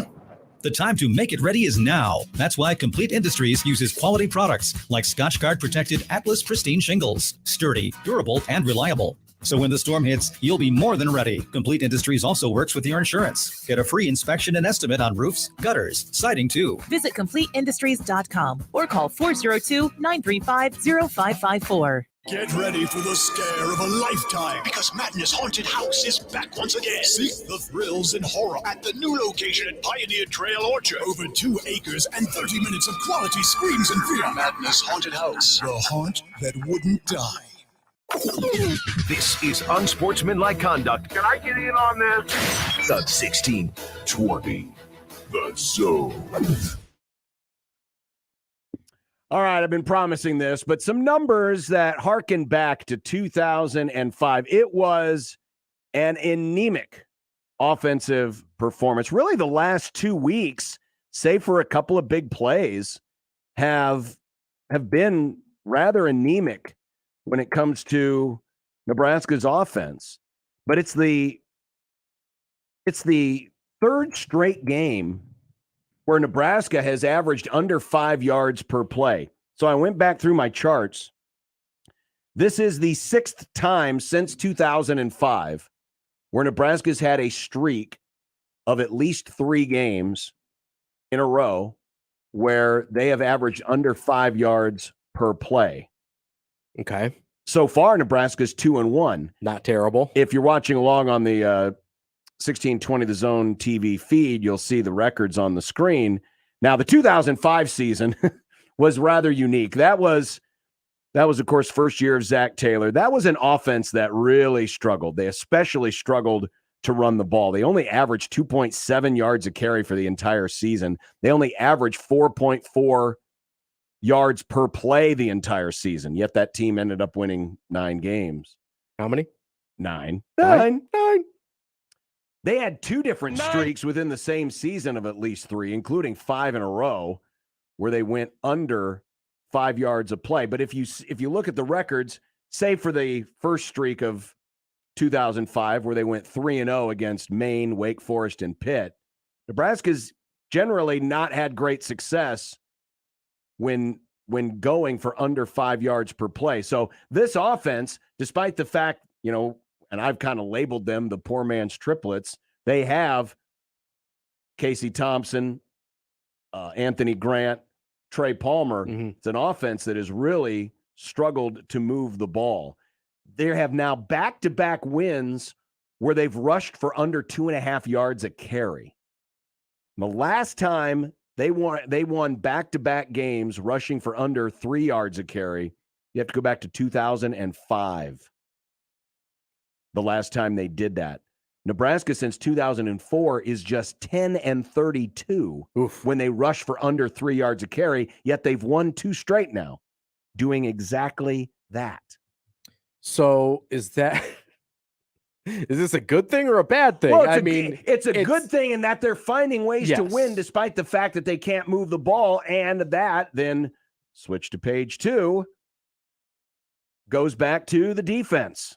Nebraska held Rutgers to 5.1 yards per play. All 3 of their wins this season, they've held their opponent to under 5.2 yards per play. And since Scott Frost 2018, 16 of the 18 wins that this program has had since 2018, they have held their opponents to under 6 yards a play. So that's the magic formula. And the defense has done that now 2 weeks in a row. And a big reason for that is they are stopping the run. Now, I know Indiana, not a great running team anyway. Sure. But Rutgers, we both thought they were going to control the ball. They were going to try to run it a lot, be physical. They did not do so well on Friday night. First 4 games, this team was trending to Diakomania land. Yes. Where they were giving up over 5.6 yards per carry and 233 rushing yards per game. Well, especially that Northwestern game. Yes. Just watching it. 15 plays in a row. They just ran it at.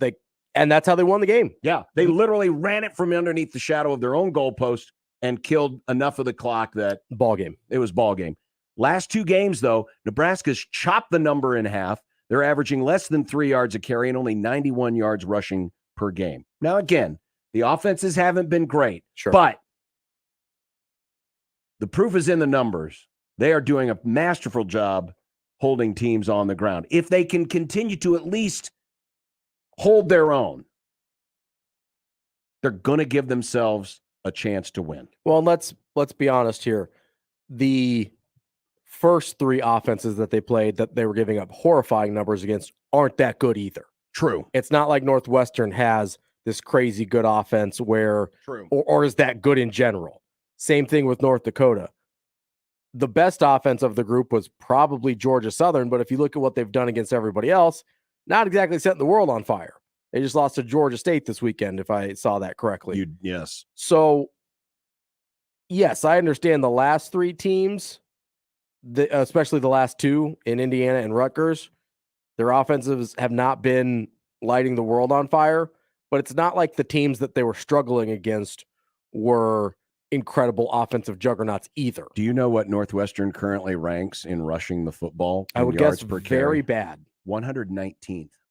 Imagine what they would be if they didn't play Nebraska. Like if you take the Nebraska stats out of that, there's a chance they're dead last in the country. So they gave up 214 yards, Nebraska did to Northwestern. Averaged 4.5 yards a carry. Since then, 76 yards against Duke, 2 yards a carry. 167 against Southern Illinois, but averaged less than 4 yards a carry. 107 against Miami of Ohio, averaged 3.5 yards a carry. 31 to Penn State, 1.1 yards per carry. And against Wisconsin, 79 yards, 2.9 yards per carry. I mean, Nebraska is the high water mark and is not even close. That's what I mean. Like, you're talking about one of the worst rush offenses in the country. Yep. And Nebraska got gashed by them. So you can't look at Indiana and Rutgers and say, well, their offenses weren't that good. That's because why Northwestern's literally isn't. That's the point, right? Yeah. Northwestern, North Dakota, those offenses are also trash. And I mean, North Dakota might be okay at the FCS level, but making the jump off to FBS, that is not comparable.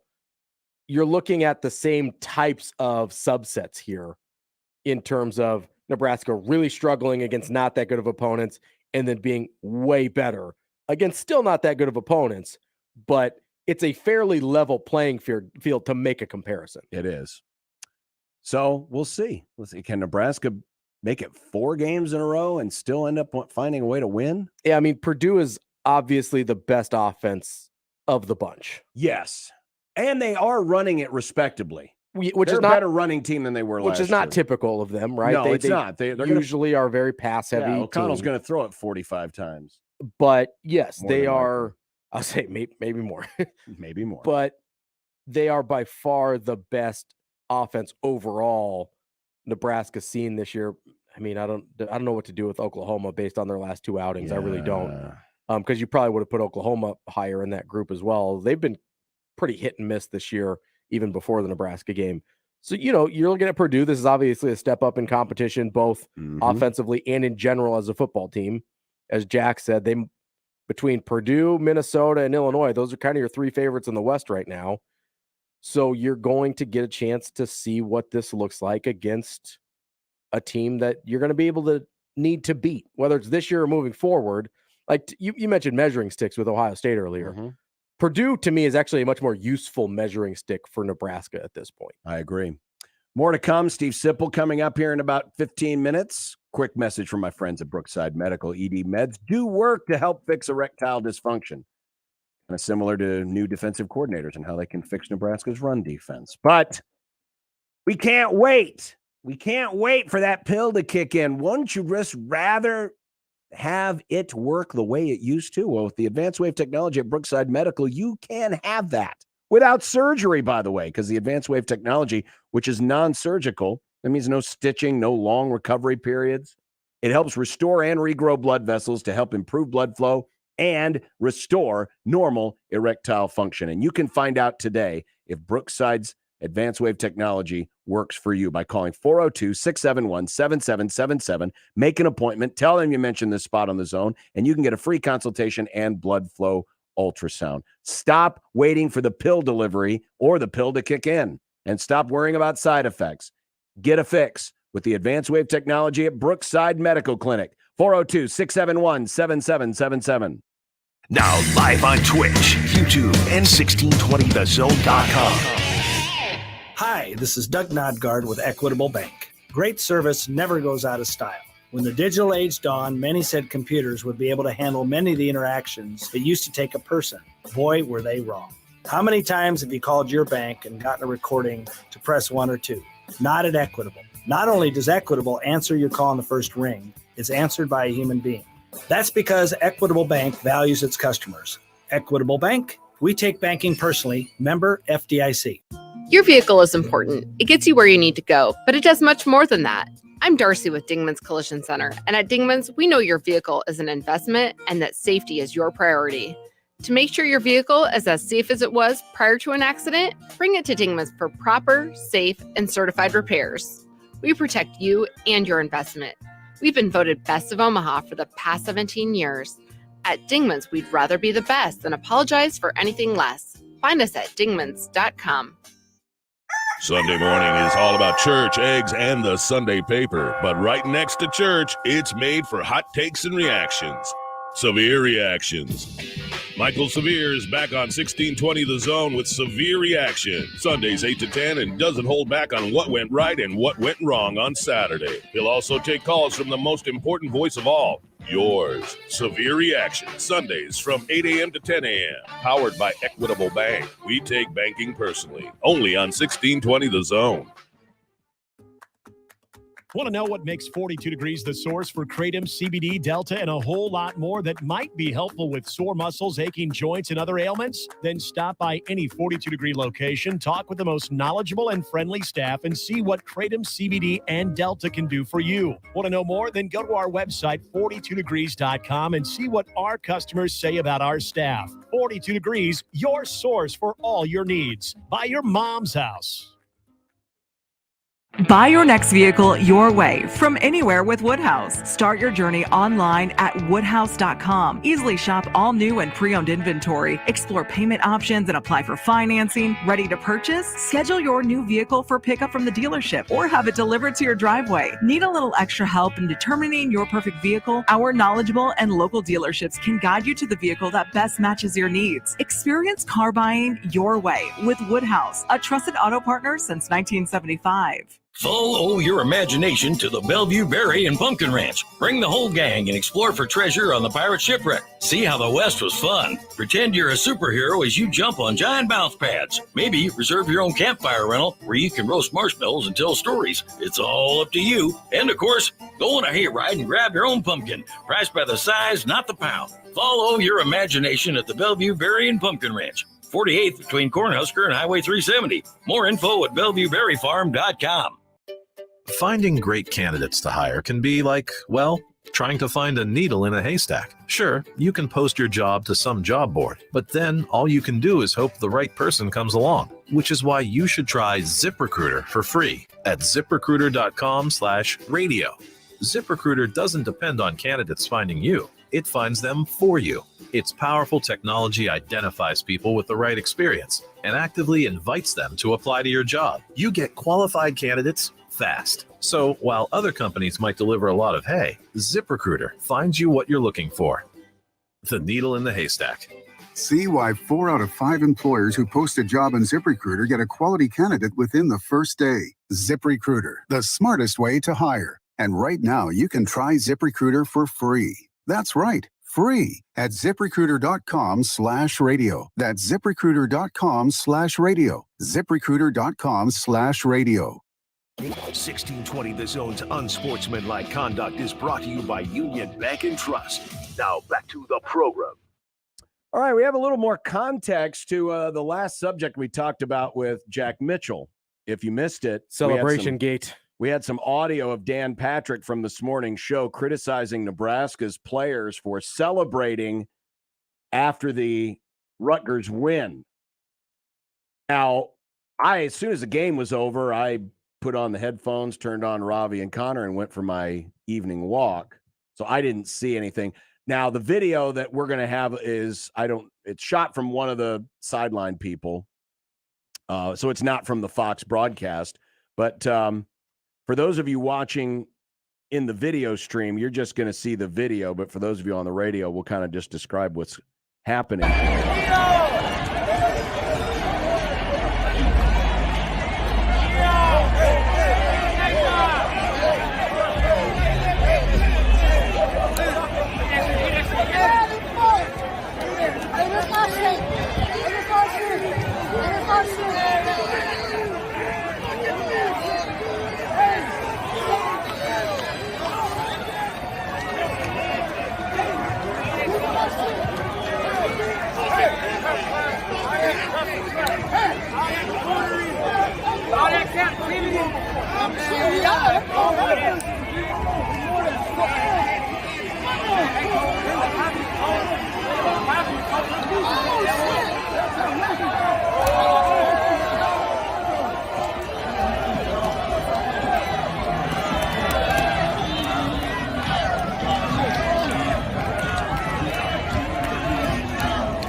Thing to me at all. Yeah, and first of all, it's I like expected- a half a dozen players. It's not like the whole team went over and started doing that. What I expected based on what Dan Patrick was describing was at least half the team. So you're talking 50 guys or more.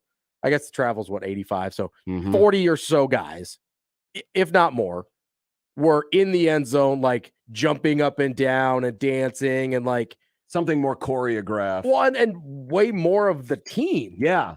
This was like this was like 7 guys. Right. This is not, I feel like Dan Patrick was struggling for content this morning and just making stuff up. I must have been, because that's nothing. That's not anything. I'll bet you that happens on the regular. Almost every game. Just about everywhere. Where you have a fan and players kind of going back and forth a little bit. Especially in those places where when you exit the field, and the exit tunnel was over in that area, where the exit tunnel is really close to. It's really close to opposing fans. You see it at basketball games all the time where, I mean, you have fans right next to the tunnel where the opposing team comes out. Sure. You're talking all sorts of smack, whether it's Villanova coming into the CHI or whether it's Arkansas Pine Bluff. And it gets chippy and people yell back and forth, and that's it. That happens in almost every sporting event. That was nothing. What we just watched was nothing. It's a nothing burger. I don't even. Based on what Dan Patrick explained, I expected almost the entire team to be dancing in the end zone. Right. And it was like 6 guys. Right. And eventually, like you said, a staff member came over and said, all right, come on. Hey, knock it off. Let's go. Let's go. Let's not cause a scene. Which is exactly what Dan Patrick was imploring them to do. Because it was such a scene that they had to stop it. Yeah. Weird. It's weird take, Dan Patrick. And they're college kids. Yes. They're like 21 years old. Relax. It wasn't that big a deal. That was not anything. I've seen way worse. Now, if Steve Sipple had gone down there and was doing that kind of stuff, I would have had a problem with it. I would have loved it if Steve Sipple was doing that. That would have been terrific. I'd kill to see Sipple do the gritty. Are you kidding? That's amazing. Well, we'll find out if he was doing the gritty when he joins us next. It's Unsportsmanlike Conduct. John Bishop, Ravi Lula, Nick Grimm, 1620 The Zone. Live from the Host Coffee Studio, this is 1620 The Zone.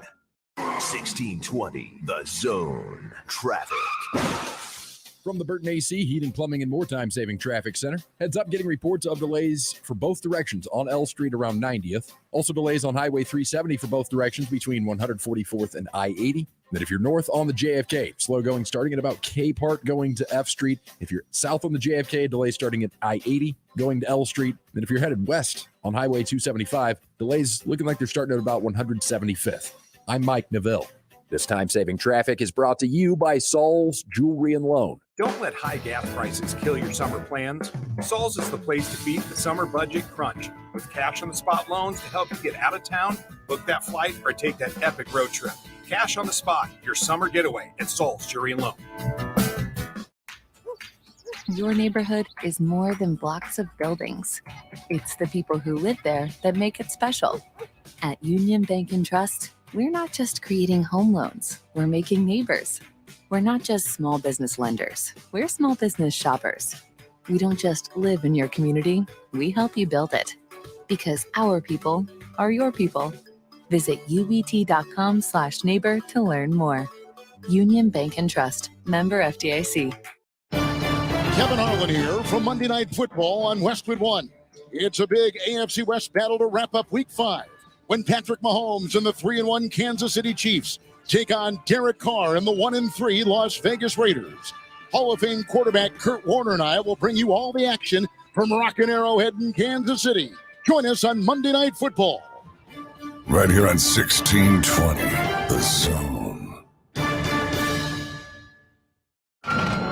You're the one who protects the flock, and that requires an eye for detail. Because when safety and well-being are on the line, it's the details that can save lives. Even when no one else is watching, you see everything. Grainger gets you, and we're here for you, and all the ones who get it done with a wide range of safety products and solutions, plus board-certified safety consultants here to answer your questions. Call, click Grainger.com, or just stop by. Grainger, for the ones who get it done. O'Reilly. Count on the professional parts people at O'Reilly Auto Parts to recommend the best products for your vehicle and budget. Get maximum cooling system performance for 10 years or 300,000 miles with Peak Long Life Universal Pre-Mixed Antifreeze and Coolant. Now just $3.99 after mail-in rebate. Limits apply. Stop by O'Reilly Auto Parts today or visit O'ReillyAuto.com. O'Reilly Auto Parts. Since this is a radio commercial, you can't see the people standing behind me. They're the Langfeld family. Everybody wave. Oh, sorry, you can't see them because radio. Anyway, the Langfelds are the family behind Langfeld Overhead Door, where they proudly install Midland garage doors to fit any space and style, and they don't take a backseat to anyone when it comes to their service. Because if something goes wrong, it's their name on the line. So they're going to make sure it goes right every single time. Langfeld Overhead Door, 402-234-2700. This is Scott Schultz from Host Coffee. 2022 marks our 50th year and business has never been better. We continue to grow and add new customers. Many employers are looking for new ideas for their staff as people return to the office. Our pantry service is a great office amenity for staff and guests. Fresh food, snacks, coffee, water, and other beverages for employees and guests. Enhance your office experience with pantry service from Host Coffee. Learn more at hostcoffee.net. Cubby's supports the PACE program with Raise Some Dough. For every large pizza sold at Cubby's in the Old Market, Cubby's gives $1 to the Police Athletic League, serving at-risk and disadvantaged inner-city children with athletic and educational programs. PACE has over 5,800 program participants. The league reaches kids that would not normally be able to participate in athletics like soccer and baseball due to financial situations and family dynamics. PACE wants to give every kid the opportunity at athletics and a healthy and safe environment. If you'd like to support PACE too, go to paceomaha.org. Shop Woodhouse Place Hyundai and Nissan, 144th and Giles. KOZN, Bellevue, Omaha, Council Bluffs. Whoa! Let's sing along! Sipple the snowflake is one old triggered soul with reading glasses sitting on his nose and takes that really blow. Sipple the snowflake deserves a mouthpiece to the face. He says LeBron's the GOAT and Steph will choke. Then he runs to his safe space. Hey, we gotta be careful here. He tells us when we speak. But when 10 games air in a day, he thinks that's too many. Oh! Sipple the snowflake says words like mature. He's a blogger now and an honor too, and also really old. Wow, playing the hits. Doesn't that make you feel good, Sip, to hear the old Sipple the snowflake? Yeah, it does. That was definitely a classic. That is definitely a classic. Well, you know, we had a hidden rule around the program that we weren't going to bring that theme back until Nebraska won 2 games in a row. There you go. Here we go. It's back. Sounds good. Is 2 games a winning streak? Your thoughts? Yes. That's my thought. Yes. I still think it's 3. I'm going to be picky. Lou Brown said it was 3. It's 3, but 2 is pretty cool. Who said it? Well, don't you remember the line from Major League, Lou Brown, the manager of the fictional Cleveland Indians, who said, we've won 2 in a row. If we win today, that's 3. That's called a winning streak. It's been done before. All right. Yeah, well, I don't think we need to quibble over that. No, we won't. We won't. We have so many other things to quibble over. Yeah, like Nebraska's offensive line being an absolute dumpster fire, yet they're still finding ways to win games. It's amazing. Do you think there is hope that the offensive line issues can be fixed or at least improved? Yeah. I mean, I do. I don't know exactly what I base that on. I mean, you wonder about for instance, Brant Banks, who played pretty well against Indiana. Maybe you try sliding him into the left tackle spot and move Corcoran inside to left guard. I mean, that could be something to consider. You have Latovsky. Latovsky doesn't mean as much to me right now as Brant Banks. I just think you got to keep moving pieces somehow, but you don't have that many options left. You just don't. The recruiting at that position group was poor, so Donovan Raiola walked into a very tough situation, and it's just going to get tougher. I mean, if you look at these defenses that are coming down the pike, Purdue. I don't know where Purdue's defense ranks overall, but it's 18th against the run. Illinois is 3rd against the run. Minnesota is 6th against the run. Woof. Michigan is 7th against the run. That's nationally. I was hoping that'd be Big Ten, but wow. No. And consider that Nebraska's won these last 2 games, averaging 2.5 yards a carry. Right. Purdue is 18th against the run. They play real defense now, Purdue. Illinois is showing to be one of the best defenses in the country. Michigan is tough defensively. Minnesota, again, 6th against the run. I mean, these are tough defenses that are coming down the pike. I don't know. I mean, there's a pride factor that has to kick in for Nebraska, I would think. Now, that only can do so much. It's possible. It's very possible. They're just playing as well as they can right now. I mean, that's a scary proposition. If you watch the left tackle for Nebraska, if he's playing his best, that's trouble. I mean, I don't know if he's playing his best. If the left tackle's playing his best, then you gotta try something else. I mean, that's the way. That's the only conclusion I think you can come to. I mean, and as you guys point out you do the Pro Football Focus stats every week, Turner Corcoran got a 0 grade on pass protection. That bad. means he's completely ineffective in that realm. Yeah. Completely ineffective. That's hard. That's hard to say, but it's out there, and everybody saw it. Mm-hmm. I mean, we can't act like we didn't see it. I do that sometimes. Sip, is there any other position group on the team that you have even close to the level of concern for that you do with that offensive line? Because that's a good question. Yeah. No, I don't. No, a lot of the defensive issues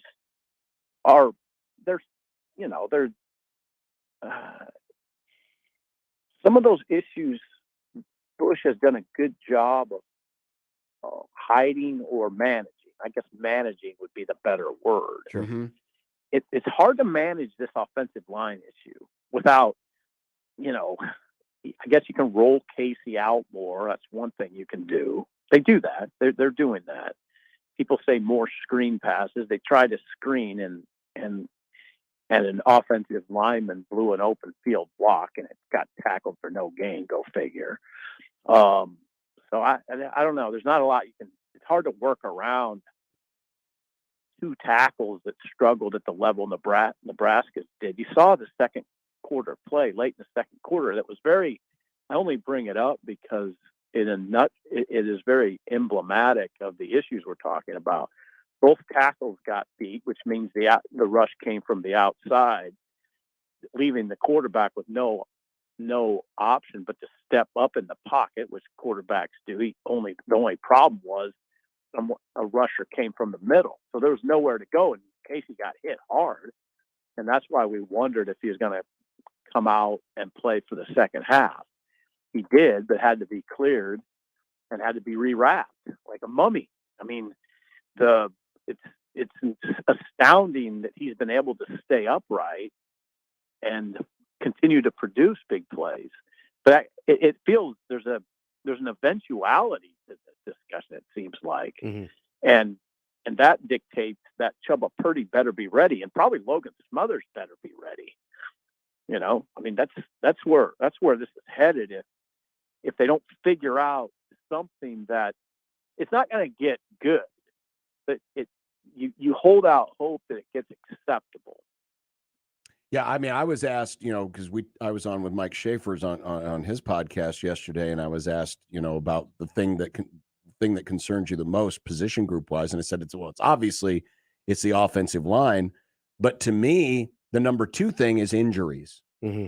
Some of which caused because you don't have great offensive line play right now, but just everywhere else. I mean, we saw, Quentin Newsome, Luke Reimer,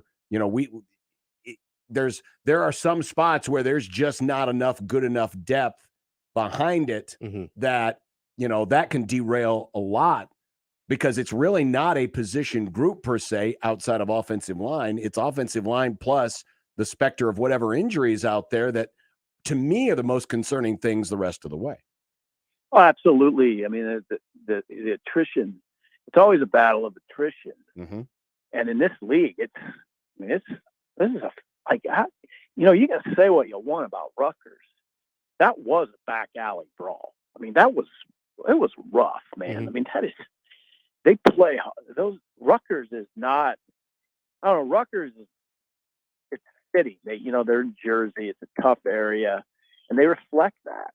That the way they play reflects that. And Mickey was right. You heard Mickey and Bill Bush say it last week. Bill Bush said Nebraska needed to prepare for a grown man's fight. That's what that was.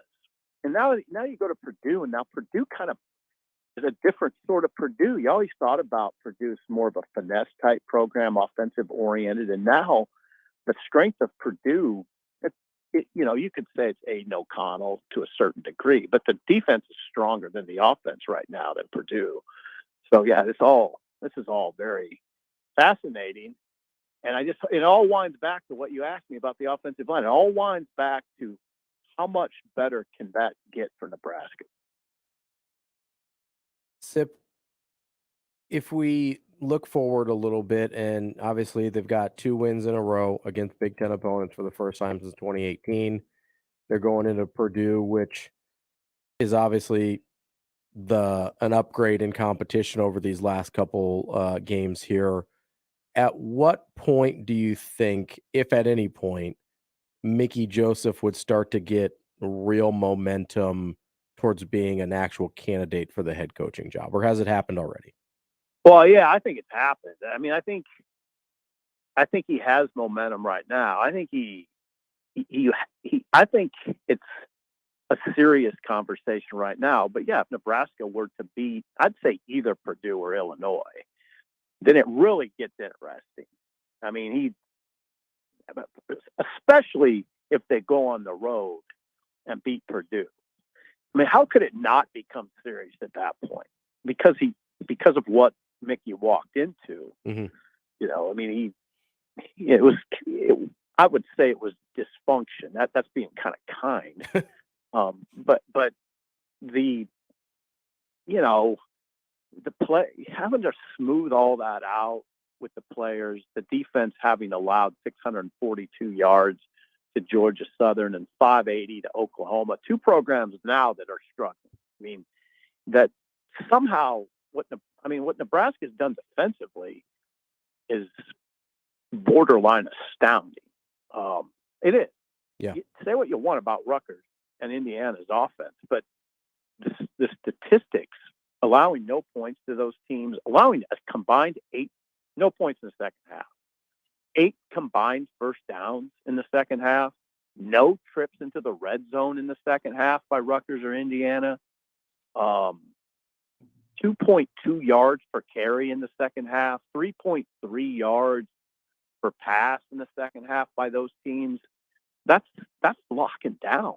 I mean, that's why Nebraska won those 2 games largely. And Casey, and they just have to scrap and hope Casey hits Palmer or Marcus Washington or maybe Vokalek downfield, and they get a touchdown out of it. That's the formula right now. You got to scrap and hope to keep Casey long enough that he can hit those guys downfield, because they're averaging just over 2 yards a carry these last couple games, and we just went through what they're facing in terms of run defenses going forward.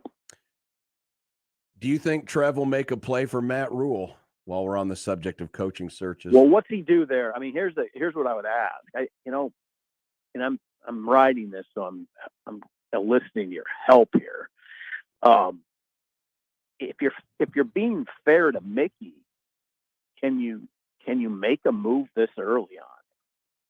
I mean, I guess I wasn't implying that they should do it right now, and I don't think Matt Rule would even be interested right now. I mean, he's literally just coming off fired. But when you get to, I don't know, those things can move fast. They can, but I'd be surprised if a guy who literally just lost his professional job. I don't think we're talking about another Bobby Petrino situation here.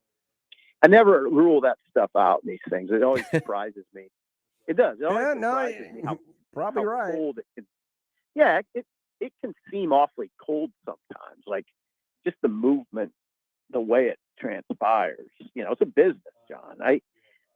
It would not surprise me if someone made a move on him quick, and he would listen. I mean, now would that be Nebraska? See, I think Mickey's situation. This is my read. If Mickey is to get a fair shot, then I think Trev Albert has to move just very discreetly if he's going to move at all. I just don't. There's a lot of the fan base I think would be very disappointed if Mickey doesn't get a fair shot. Am I wrong? No, but I don't think you're wrong. Is it not giving him a fair shot to continue doing due diligence on other candidates, though? Right, but I think what's due diligence mean? Well, gauging interest at this point. Yeah, I think you're okay with that. Yeah. Right. I guess we're talking about if he would be hired within the next month. Oh, I think everyone's expecting that whenever an official announcement's coming, it's going to be after Thanksgiving. It's not going to be now. I don't think. Well, I think Mickey makes it that way. If it weren't for Mickey, you could move fast. But I mean, if you would have put Whipple as the interim, the conversation is way different. I mean, am I wrong? No, I don't think so. No, you're not. If you would have made Mark Whipple or Sean Beckton the interim head coach, this conversation's different. The Matt Rule conversation is different. If Trev were interested in Matt Rule, he could start moving in that direction pretty quickly. But with Mickey's situation, I don't know if he can. That's what I think. I know if I were the AD, I would look at it that way. The fans have taken to Mickey, a lot of them have. Yeah, but I would, and I've been saying this, I don't. If you had to make a hire today, Mickey's not your guy. But you don't have to make a hire today. You need to let this play out because for at least a month. I want to see when Purdue. I want to see Illinois. I want to see Minnesota. I want to see Michigan. Because even with all of that, what we're seeing right now from Mickey, I mean, the bar was so incomparably low to begin with that, you're not getting a true gauge. I mean, we're not going to get a gauge on Mickey Joseph on how good he is in the offseason, how good he is in actually going out and hiring coaches.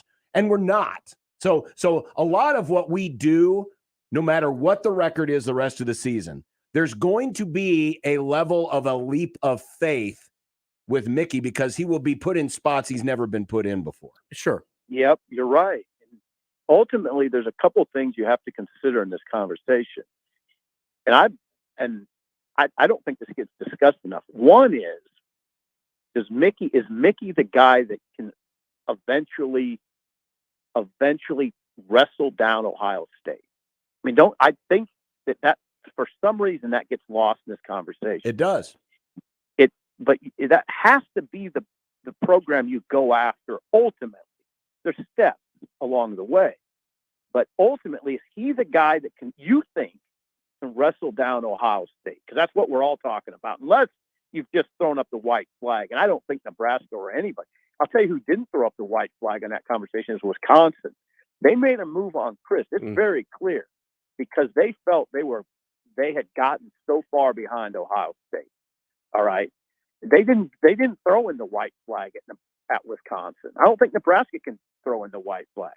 So who is the coach to take them down? Now, Mickey, the other thing to consider is Mickey's recruiting chops. Mickey That's the most interesting and alluring thing to me about Mickey Joseph. And it seems like it's sort of in the back. Sip, how much track record as a recruiter and the spirit and attitude you would bring toward that part of the equation. Well, and the fact he can hold the recruiting class together, perhaps. Sip, how much do you think this conversation changes in terms of, because you mentioned, and I think you're right, that fans would have a hard time if it appeared that Mickey didn't get a fair shot. But if the head coach is announced and it's already agreed upon at the announcement that Mickey Joseph stays on staff, how much does that change the equation for you? Well, it helps.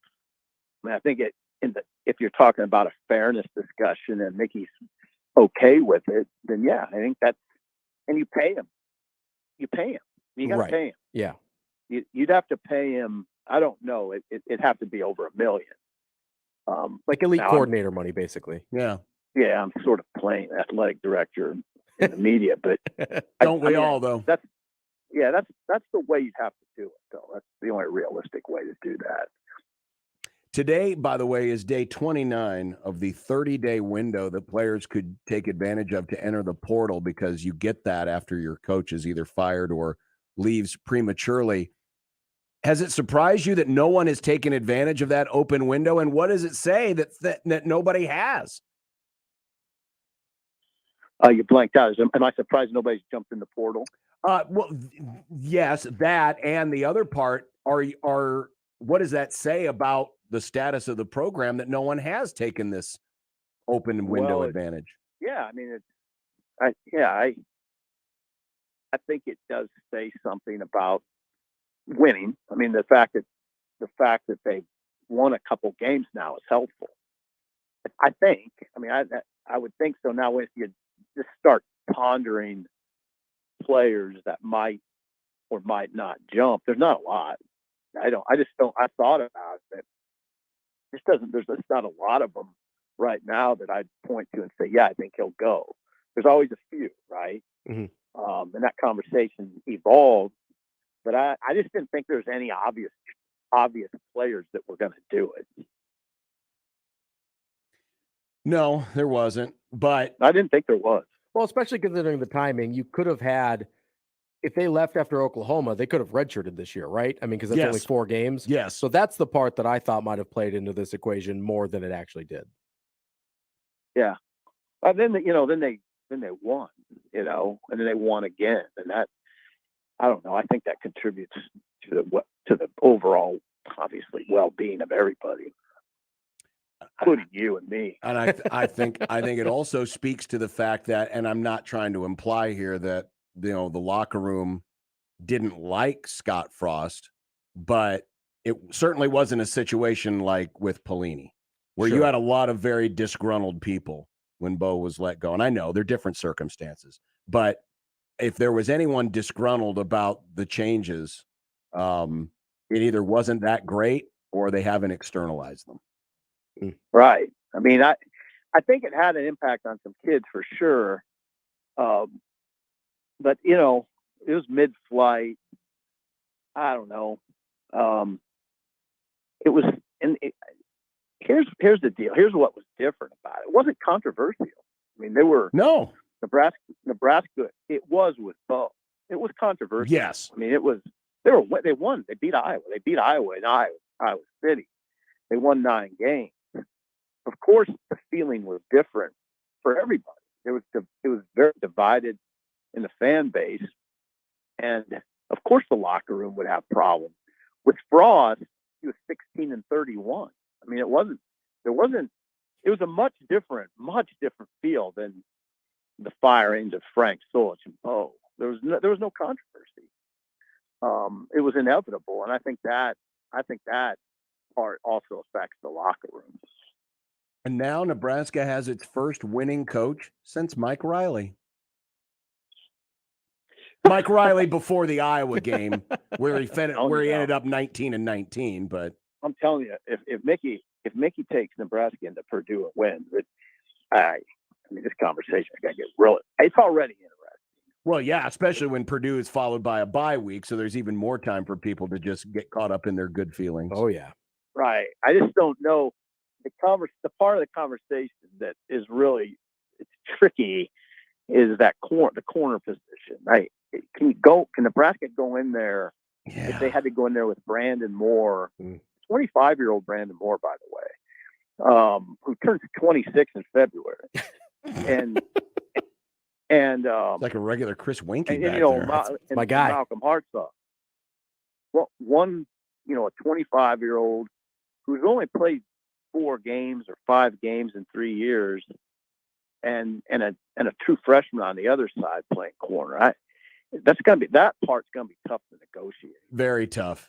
Very tough. We'll find out more. Mickey speaks tomorrow. Hopefully there's good news on Quentin Newsome, because whether he's starting or not, you need the depth. Yeah. You need the depth, you need the quality, and you need the depth, because Purdue's going to light up the skies on Saturday, because that's what they do.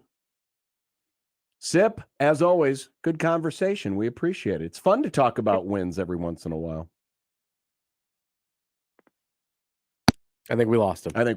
Just in time. The old phone croaked out. His phone knew. His phone knew it was done. We're done here. It's all over now. All right, more to come. I want to react to some of the stuff that happened over the weekend that wasn't Nebraska related, because there was a lot of other fascinating things. Other things happened this weekend? There were other things. Many things. Shocking. Many things. On many sides. On many sides. But planning ahead is a good idea. And I know that Nebraska is truck country. I know I drive these roads every day. A lot of people love their trucks around here, and I know a lot of people love their Ford F-150s.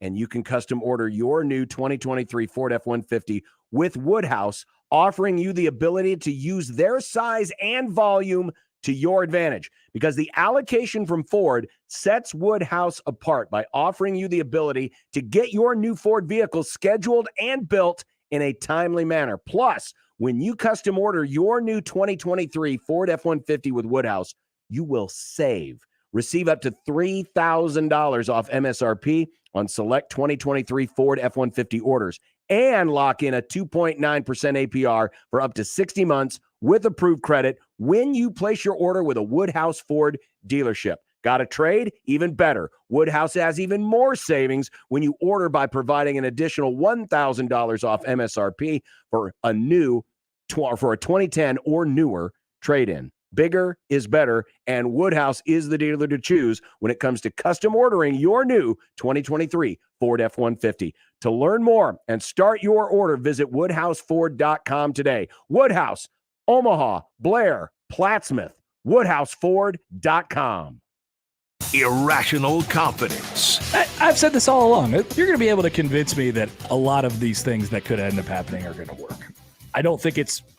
Now, this is probably it doesn't give enough credit to the people who do it. I just don't think it's that hard. Wow. Not that hard, huh? That they haven't been doing. He's got those 47 games. Damon, I told you to not take offense to this. Just do the fundamental things, and then we'll see where this lands. The Connor Happer Show, weekdays from 10 to 2 on 1620 The Zone. Your Omaha area forecast, presented by Bellevue Berry and Pumpkin Ranch, from the KETV Newswatch 7 Weather Center on 1620 The Zone. Sunny and warm into early evening with the temperatures up around 80 degrees. Tonight, mostly clear, not as cool. We'll see lows in the mid and upper 50s. And then windy and warmer on Tuesday, highs in the mid 80s with mostly sunny skies. I am Chief Meteorologist Bill Ranby from KETV Newswatch 7. 1620 The Zone's Unsportsmanlike Conduct, brought to you by a great friend of the program, Union Bank and Trust. 1620 The Zone. Traffic. From the Burton AC Heating, Plumbing, and More Time-Saving Traffic Center. Heads up, getting reports of delays for both directions on L Street around 90th. Also delays on Highway 370 for both directions between 144th and I-80. Then if you're north on the JFK, slow going starting at about K Park going to F Street. If you're south on the JFK, delays starting at I-80 going to L Street. Then if you're headed west on Highway 275, delays looking like they're starting at about 175th. I'm Mike Neville. This time-saving traffic is brought to you by Burton AC Plumbing, Heating, and More. Hi, I'm Mark Evans, owner of Burton AC Heating, Plumbing, and More. Join us in supporting Food Bank for the Heartland. Right now, if you donate 5 cans of food, you can get a furnace safety inspection and cleaning for only $55. Request service at justcallburton.com. A new season is underway for Creighton men's and women's soccer and women's volleyball, which means we need you in the stands. Don't miss any of the action this season as your Creighton Blue Jays compete for a Big East title. Affordable tickets for the whole family start as low as $7. Get your tickets online at gocreighton.com/tickets and cheer on the Blue Jays all season long. That's gocreighton.com/tickets. There are actually 2 kinds of cigars.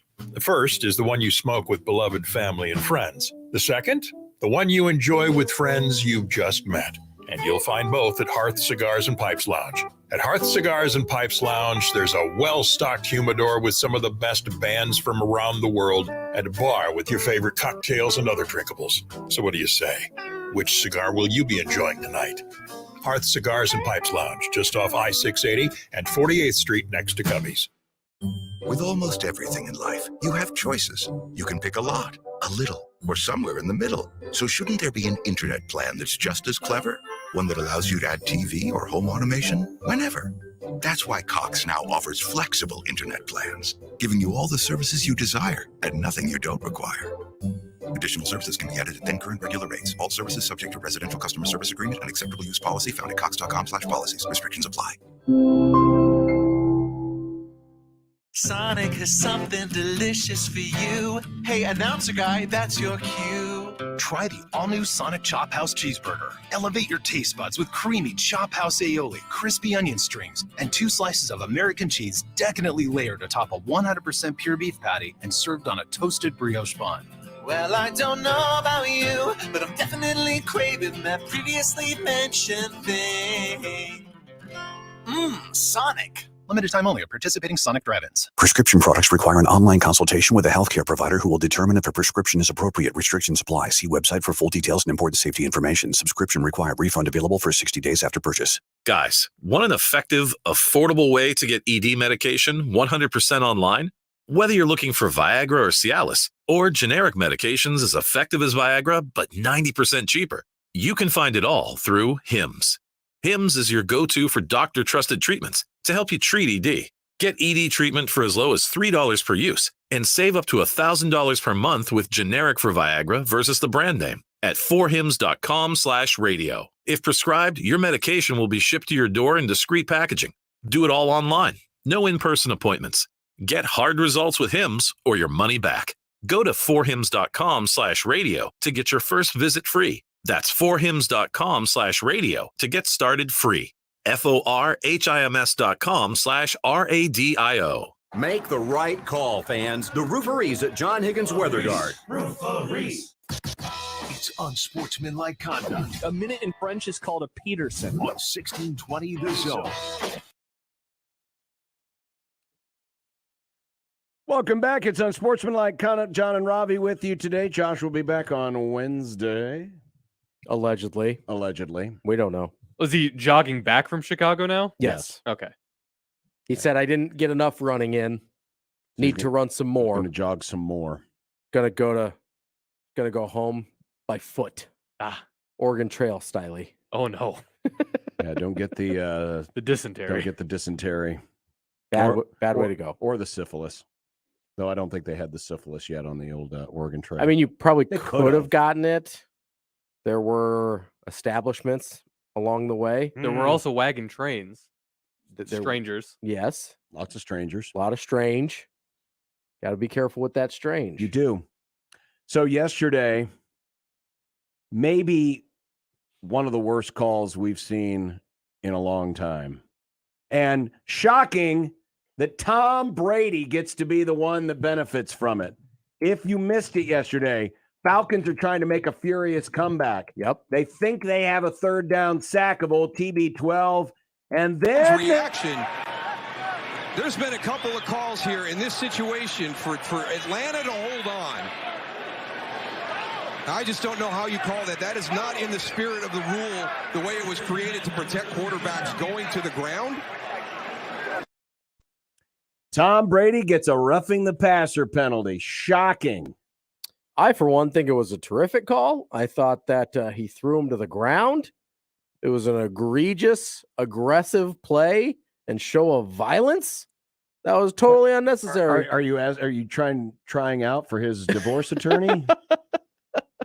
That was literally the exact same kind of tackle where, you wrap the guy around the waist and you're falling to the ground and you just kind of whip the guy to the ground. It's the whipping that's illegal. That was the exact same tackle that Aaron Donald put on Joe Burrow at the end of the Super Bowl. Again, illegal. Your guys' Super Bowl is invalid. Spoken by someone whose team hasn't won a Super Bowl in 27 years. Not that I'm counting. But seriously, I mean, I couldn't believe. No, it's a terrible call. I mean, there's nothing to, if you watched it, it was an egregiously bad call. Yes. There's no other way around it. Yeah, Jerome Boger, the head official, was asked by the pool reporter about why that constituted roughing the passer. And what Boger said was, what I had was the defender grabbing the quarterback while he was still in the pocket and unnecessarily throwing him to the ground. That is what I was making my decision on, or making my decision upon. Yeah, no, that's not what happened. That's not, there's a difference between, and I know what he's saying, there is a difference between a defensive lineman literally throwing a quarterback to the ground, which we have seen sometimes. I think Sue did it a few times. Yes. Back in 2009, where he was just ragdolling quarterbacks, which would now be a penalty. Mm-hmm. But that's not what happened here. He brought Brady to the ground with him. Yes. You don't go, and because of you're a 300-pound guy and you've got your momentum's going to win. Yes, your momentum is going to win and it's going to take over. And there's literally no way you can't not whip the guy to the ground unless you're willing to let go of him. Yeah, unless you don't wrap up and then you risk not making the sack. Then you're not making the tackle. Which we've seen quarterbacks get out of surefire sack situations because the defenders are terrified of getting a penalty. This is not. That's a clean play. That's like, I don't know what else. This is not why this rule was created. No, it was for the guys that like have the quarterback and then they just like suplex them, professional wrestling style, pick them up and throw them to the ground. That's what the rule is there to prevent. That is not what we're seeing here. It's very similar to the misapplication of the like below the knee rule, where you're trying which also, by the way, was created because of Tom Brady. Yeah, you're trying to keep guys from like diving at knees, right? Which totally understandable. But if you like graze a guy's ankle, now it's like, okay, yeah, that's a penalty. Right. That's really, or the hands to the head. Or if you've got just like, oh, he brushes the side of his helmet, that shouldn't be a penalty. That's not what we're trying to avoid. We're trying to avoid them smacking people in the helmet. And you've gone way too far, as they do with almost every professional football rule, where you take it from something that makes sense to something that is pure nonsense.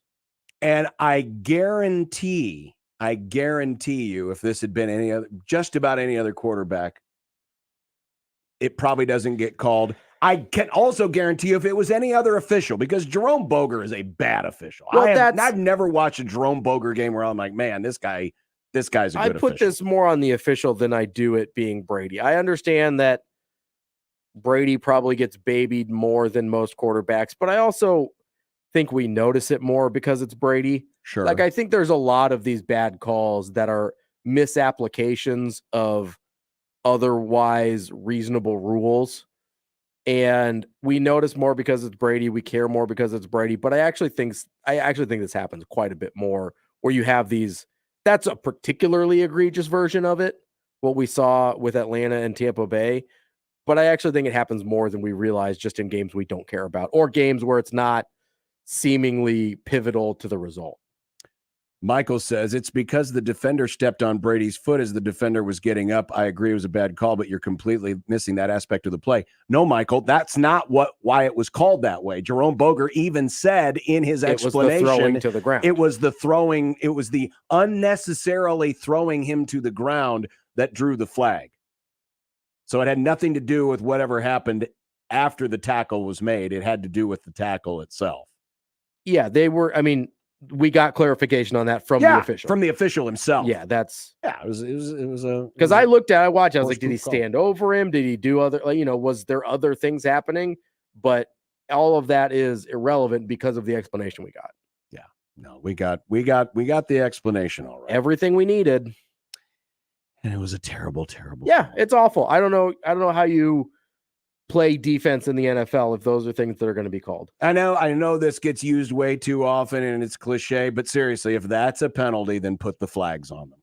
Just make it flag football and be done with it. If that is a penalty. Because you can't even do the other option, which is like shove them hard enough to fall to the ground, because then that'll be a penalty. Sure. Like because it's not the tackle. No. It's the fall. Yes. And it's the appearance that, this was an unnecessarily violent fall caused by the tackle. You're going to see more guys get hurt because they just get the double hand shove right to the chest and whiplash to the ground than you are from a play like that. Do we think this is a result of Brady being Brady, the Tua thing, or a combination of all of it? I think it's just the bad official who sucks at his job, to be quite honest with you. I don't think the Tua thing had much to do with it. I mean, they might be overly sensitive to that portion of it right now. But again, the Tua thing was not a misapplication of rules or a lack of a call on the field or anything like that. That was medical staff miserably failing. That wasn't a rules issue. That wasn't a, this should have been called. Tua got hurt was not a dirty play, in my opinion. No, I don't think either of them were. And so I don't think that's necessarily the catalyst here. This is much more of the Teddy Bridgewater thing yesterday is a direct result of Tua, where he gets evaluated, can't come back in the game because of Tua and because of the updated concussion protocol. What we saw yesterday was just bad officiating. Maybe it had something more to do with Brady than it would have with another quarterback, but I like to chalk this up just as terrible officiating. Brian says, as a Falcon fan and avid Brady hater, it's calls like this that make people hate Tom Brady and puts me 100% on Team Giselle. Rogers is another prima donna that always gets bailed out like that late in games. After all the 28-3 jokes and the constant Brady undefeated against the Falcons commentary, I really hope she takes him for everything, that it literally becomes GB12 afterwards. I mean, the problem with that is she makes more money than he does. She does. So she might have to pay him alimony. I know. Yeah, exactly. It would be just like Tom Brady, that even in the divorce, he comes out ahead.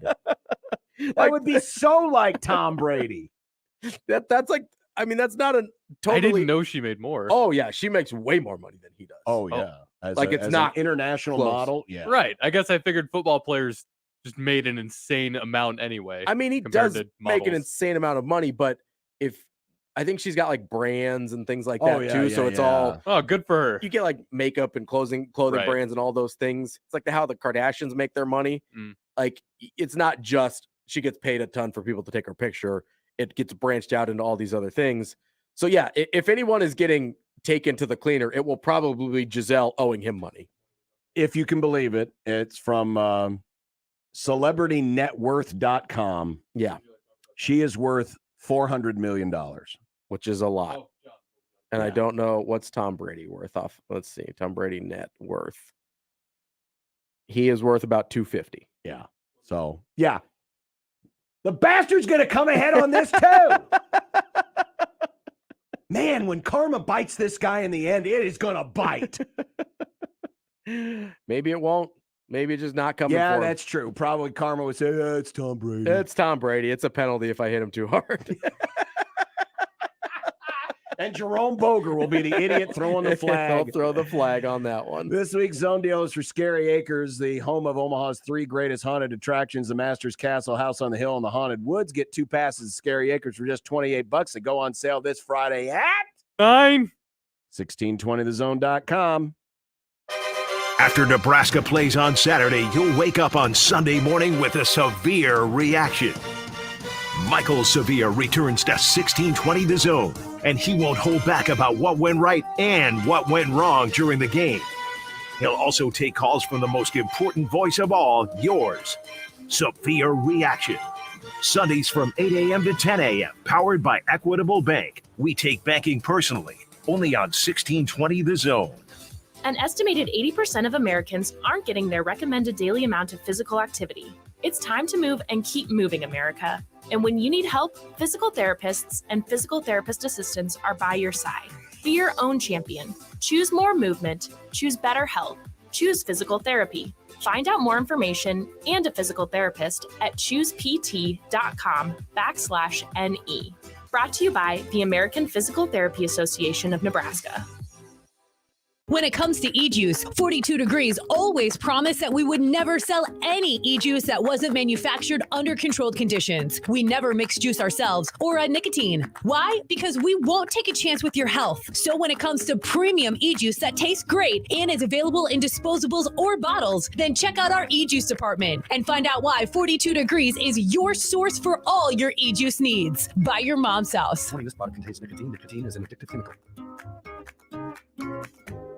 Hi guys, it's Andrew with Brookside Medical Clinic. Is erectile dysfunction damaging your relationship? Are you sick of the pill and all the side effects? Well, welcome to the future. We have a major medical breakthrough.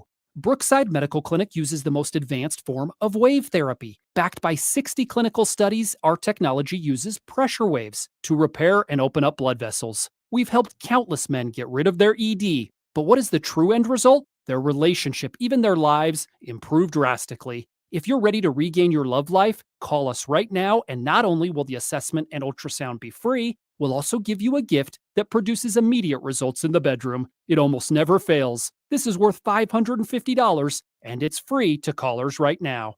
402-671-7777. That's 402-671-7777. Put a stop to your erectile dysfunction and experience what I call the happiness ripple effect. Call Brookside Medical Clinic now. 402-671-7777. J-Tech Construction, the official exterior experts of the Huskers, offers exterior solutions that help you protect your number one investment. Whether it's roofing and siding or windows and doors, they're committed to excellence, quality, and outstanding customer service in every step of the process. When it's time to protect the exterior of your home, your choice is simple. Turn to who the Huskers turn to, J-Tech Construction. Check them out online and schedule a free estimate today. J-Tech Construction, the official exterior experts of the Huskers.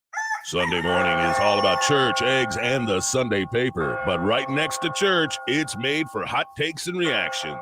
Severe Reactions.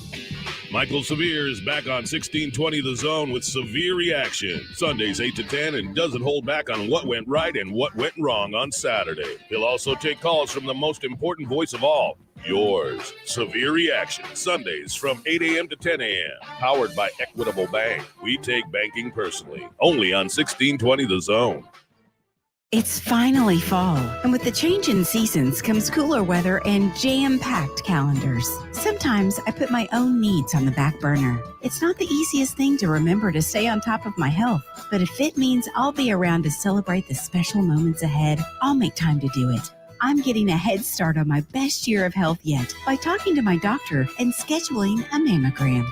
Join Nebraska Medicine on Friday, October 14th from 6:30 to 8:30 a.m. for Break for Breakfast, a drive-through event to reward you for making self-care a priority. You'll get free breast health info, breakfast, and a special giveaway at one of 3 locations: Omaha Home for Boys off 52nd and Ames, Shadow Lake Town Center off 72nd and Highway 370, or Village Point Health Center just south of Dodge near 175th and Burke. That's Friday, October 14th from 6:30 to 8:30 a.m. Visit nebraskamed.com/breakfast for all the drive-through event details. nebraskamed.com/breakfast. Vallis Pumpkin Patch and Apple Orchard has something fun for all ages. New this year is Stefan's Country Drive. Antique cars where the kids are in the driver's seat. Plus, there's a new carousel. Vallis Pumpkin Patch and Apple Orchard is also opening a whole new part of the farm, the cider mill, with more than 50 other attractions included with admission. Vallis Pumpkin Patch and Apple Orchard is the place to be this fall. Vallis Pumpkin Patch and Apple Orchard, Gretna, Nebraska. Now open through October 31st. If you love food, love fun, love fall, you'll love Alice Pumpkin Patch best of all. 1620 The Zone's Unsportsmanlike Conduct is brought to you by Union Bank and Trust. Now back to the program.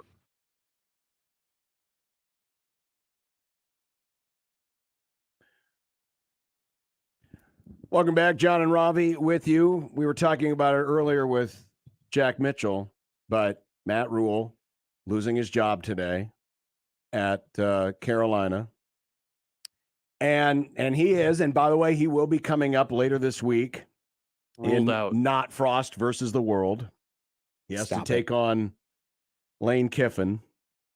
But his is an interesting case study because twice now he's gone into programs that needed some significant help and was able to get them turned around very fast. So can I play devil's advocate a little bit here? Of course you can. Because why we're here. I know what the narrative is with Matt Rule, right? But the facts are a little different. That's not to say what he didn't do is impressive. That's not to say he might not be a good head coach at Nebraska. But of the 4 seasons at Temple before he took over, I understand the direct season before was 4-7. Yes. Before that, they had 9, 8, and 9. Before they did, 2 of those were under Al Golden. One of them was under Steve Adazio. The 4-7 was under Steve Adazio. So they only had 1 bad year out of the 4 before Matt Rule took over, and then they bottom out under him, and then he builds them back up. We're finishing with 2 10-win seasons in a row. Correct. Baylor is a similar circumstance in which, okay, I get that there was a lot going on there in terms of the end of the Art Briles era. And I'm not discounting how dysfunctional that was in general. But the football team in and of itself was not really struggling when he took over. I get they went 7-6 under Jim Grobe, but again, that's not bottoming out by any means. They bottom out under Rule and he builds them back up. But that's not, to me, the same thing as Lance Leipold getting to Kansas and turning them around in year 2 after the disaster that they've been. That's not even necessarily, to me, the same thing as, and I get that Matt Campbell has cooled because of his current record, but look at his first few years at Iowa State. To me, it's not even the same thing as going from what Iowa State was to what Matt Campbell took them to, peaking in 2020. And again, that's not to say Matt Rule wouldn't be a good head coach. That's not to say Lance Leipold would be better. That's not to say Matt Campbell would be better. But I think we hear the names Temple and Baylor and assume he was inheriting a dumpster fire. And that's not exactly the case. They're unique, and you're right. Yeah, the Temple seasons, I've got the records pulled up right here. But yeah, Golden finished his last 2 years at Temple 9-4 and 8-4. Then Adazio took over 9-4. Then nosedived and went 4-7. That's when Rule takes over, goes 2-10, then 6-6, then back-to-back 10-win seasons. Now, those 10-win seasons were only the second and third 10-win seasons in the program's history. Which the Temple is the Temple resume is a much better argument for him as a builder, I think, than the Baylor one is. The Baylor one, I see Rule. It's similar to why I'm very high on Bill O'Brien. Bill O'Brien inherited an impossible situation at Penn State and maintained. Bill O'Brien never bottomed out the way Matt Rule does, it seemingly at each of his stops. Bill O'Brien was, boom, we're competitive still right away. Right. They were 7-5 that first year and then 8-4 the second year. Right. And he only had the 2 years. So I still have a question about Bill O'Brien in terms of sustaining the success the same way I do about Matt Rule, the same way I do about a Dave Aranda, because you don't have the long track record, or even not even long, but even 5 years at one place. And again, maybe Matt Rule is the guy, but it's not to me because he's this unprecedented builder of programs. Temple, I get how bad they've been historically. And if you go back before Al Golden, it is a disaster. But Al Golden really got that thing turned around. And obviously Al Golden couldn't translate his success to Miami. No. But Matt Rule had some groundwork laid for him there. And Steve Adazio, while he's not a great head coach, is a professional who has been coaching for a very long time that has had varying levels of success in the profession. It's not like he was taking over from a guy that had that was running a totally dysfunctional program. Right. I just, the fact that it's happened twice now, I think that helps. Your argument is sound. You're right. It's not a total dumpster fire. It's not as dramatic as we seem to think it is. Correct. As especially it was the Baylor with one. Leipold. Yes. The Baylor one Baylor had been good for a while when he took over. And they've been very good, which is why Baylor tried to cover up for Art Briles, and Art Briles tried to cover up for everything that was happening there. Right. And they did not want to let him go. No, because he, as horrible as a human being as he is off the field, very effective football coach. So you've outlined some compelling points as to why he is not a slam dunk, and I think it bears repeating. There's not a slam dunk every candidate single coach in this race. Every single coach has a yeah, but. Yes, every single one. Even the ones I prefer, like, to me, Matt Rule is a second tier candidate for me personally. Mm-hmm. Even the guys that I like, the guys that are my like cream of the crop, like I would go to war for this guy to be our head coach. They're still a yeah, but. Mm-hmm. Every single one of them, a guy we both love, Kyle Whittingham. Yeah, but he's 62. Yep. A guy that I love in Lane Kiffin. Yeah, but does his offensive style work here? Mm-hmm. Does it work in the Big Ten? Can he put together physical enough football teams to work in the Big Ten? A guy that I love in Luke Fickell. Yeah, but he's never done it at a power conference. Okay, yeah, he's been successful at Cincinnati. Didn't really have to build at Cincinnati either. Cincinnati's a historically pretty successful program. So there's your yeah, but with Luke Fickell. Even the home run candidates, there's a yeah, but on all of them. Sure. Every single one. And so, again, this is not to discount Matt Rule. Uh-huh. It is to point out that there is a yeah, but with him as well. There's another yeah, but, and it probably comes from Matt Rule's side of things. Matt Rule has a clause in his buyout, which, by the way, he is owed over $40 million. Yeah, you thought the Frost's Panthers. buyout was big. Now, that gets cut down based on the salary he would accept at his next coaching job. So if he were to come to Nebraska and let's say make $10 million a year, that's going to come off of the buyout that he's owed by the Panthers. Yeah, basically the buyout makes up the difference. Correct. So if he made $10 million a year, he might not get anything from the Panthers. So what that does is that I think it affords Matt Rule and Matt Rule's own resume allows him the ability to be very selective about his next job. I would be surprised if he would take another coaching job next year unless a real plum opportunity comes up. And I don't even know if Baylor counts as a plum, or not Baylor, Auburn counts as a plum opportunity because of the dumpster fire that athletic department. Yeah, that's a super dysfunctional athletic department and just atmosphere in general.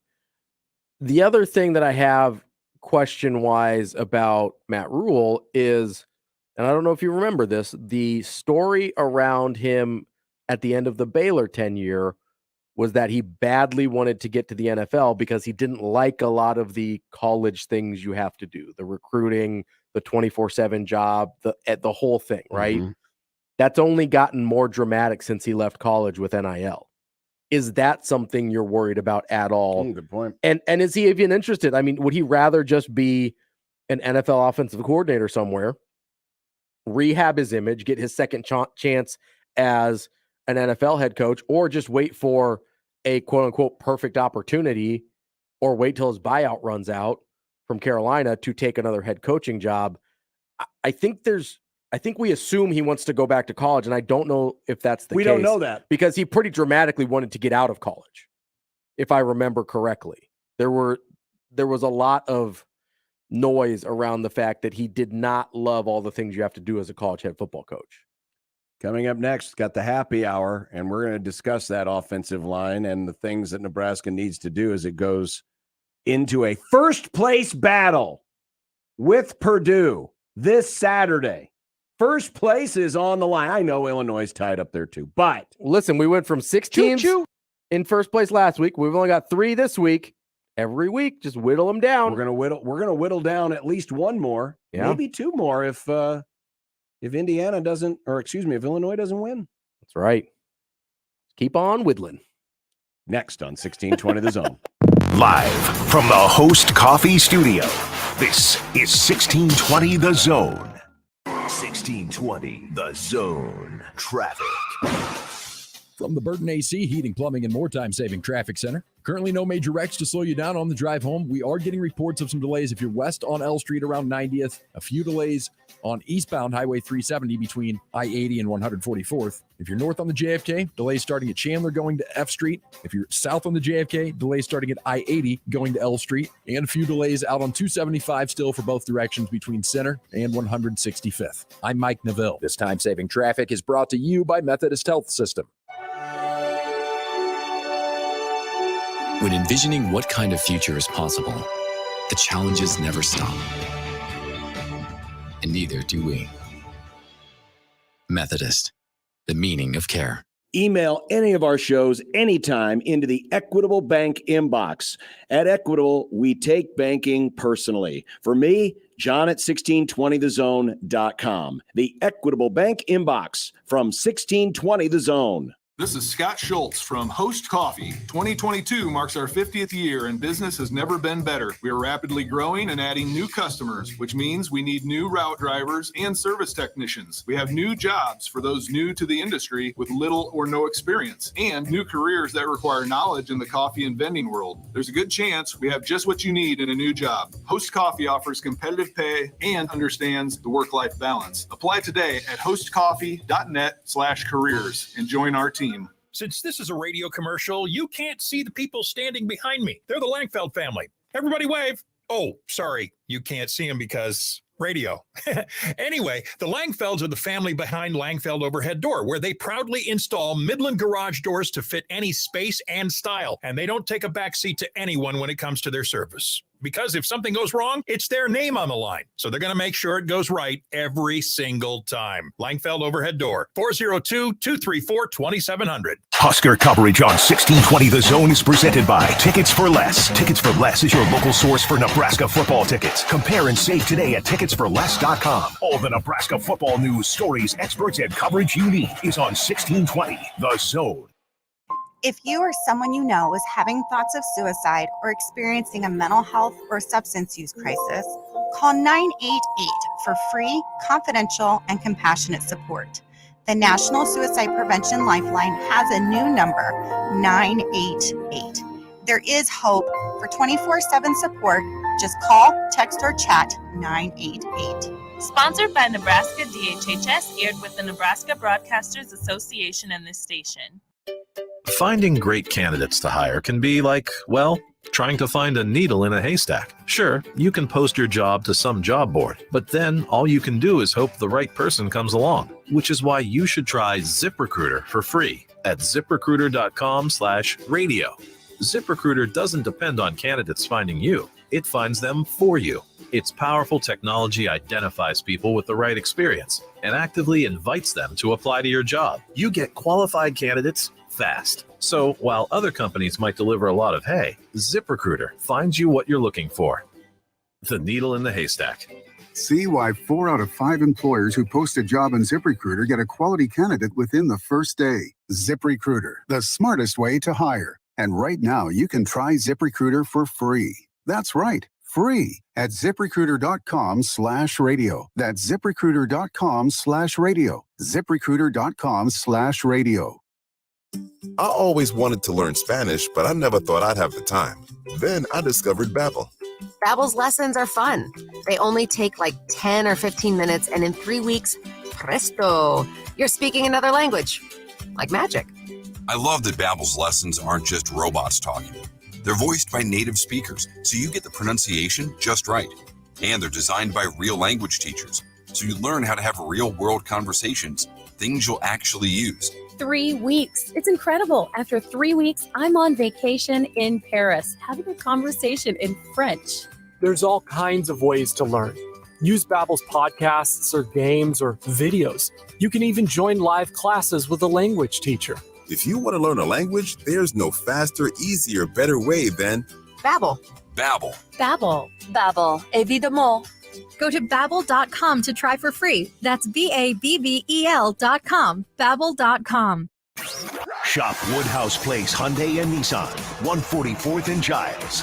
KOZN, Bellevue, Omaha, Council Bluffs. It'd be nice to have a pro. Throw. It would be nice to have a pro. Throw. It would be nice to have a pro. Throw. It would be nice to have a pro. Throw. It would be nice to have a pro. Throw. It would be nice to have a pro. Throw. It would be nice to have a pro. Throw. It would be nice to have a pro. Throw. When you're gone. The happy hour is on the air.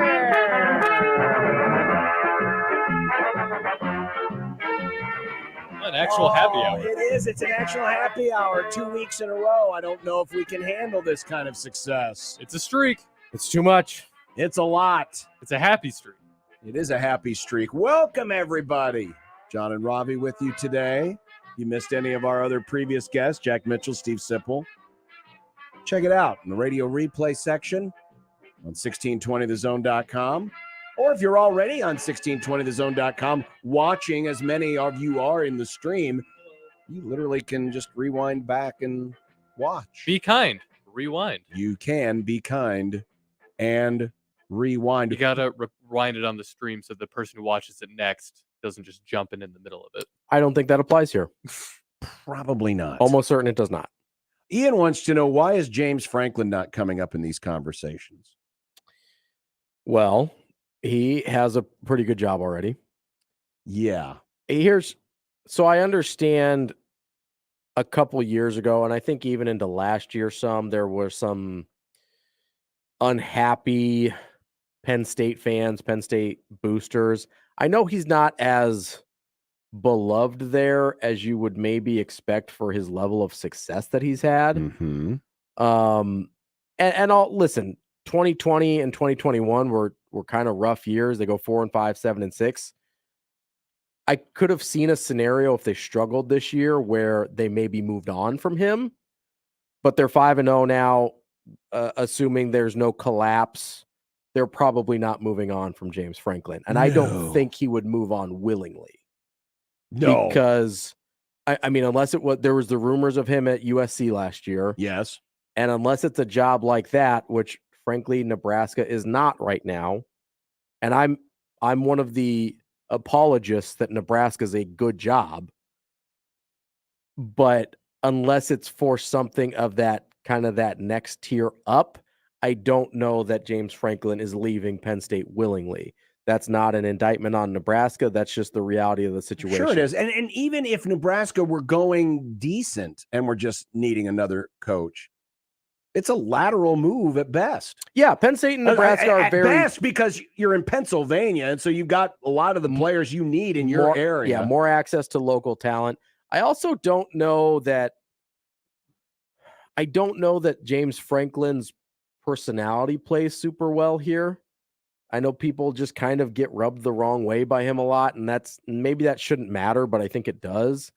He doesn't necessarily strike me as a Trev guy in terms of just the way he presents himself. That's not to say he doesn't work hard. That's not, because obviously, listen, if you win at Vanderbilt, like, good on you. I can't even imagine, right? And he has had extended success at Penn State, particularly in that kind of middle section of his time there, where they won 11 games 3 times in 4 years and finished in the top 10 each of those 3 years as well.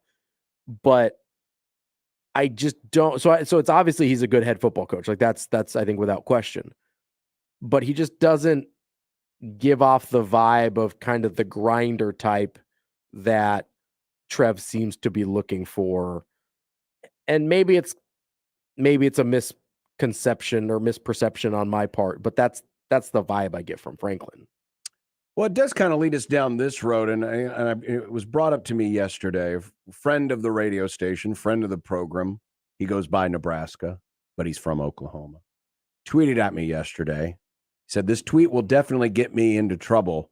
How can all these reporters in Nebraska say they want diversity, equal opportunities, but none of these guys have a black head coach candidate on their list? And he tags several people in the Nebraska media and then adds, also need, well, I guess he was just tagging Josh, myself. He was tagging Gary.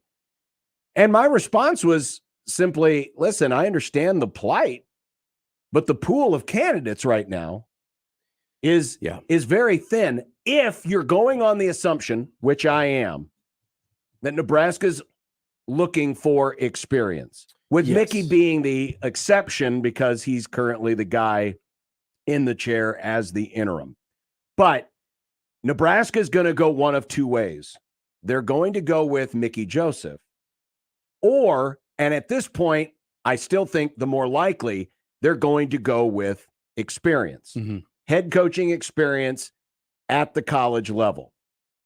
And unfortunately, the pool of black candidates is very thin. Now, I don't know exactly. I think this is now updated. Well, it's not updated yet because Carl Durrell is still on the list. But as of the start of the season, there were 14 African-American head football coaches in the FBS. Yeah. But Carl Durrell is now gone, so that's down to 13.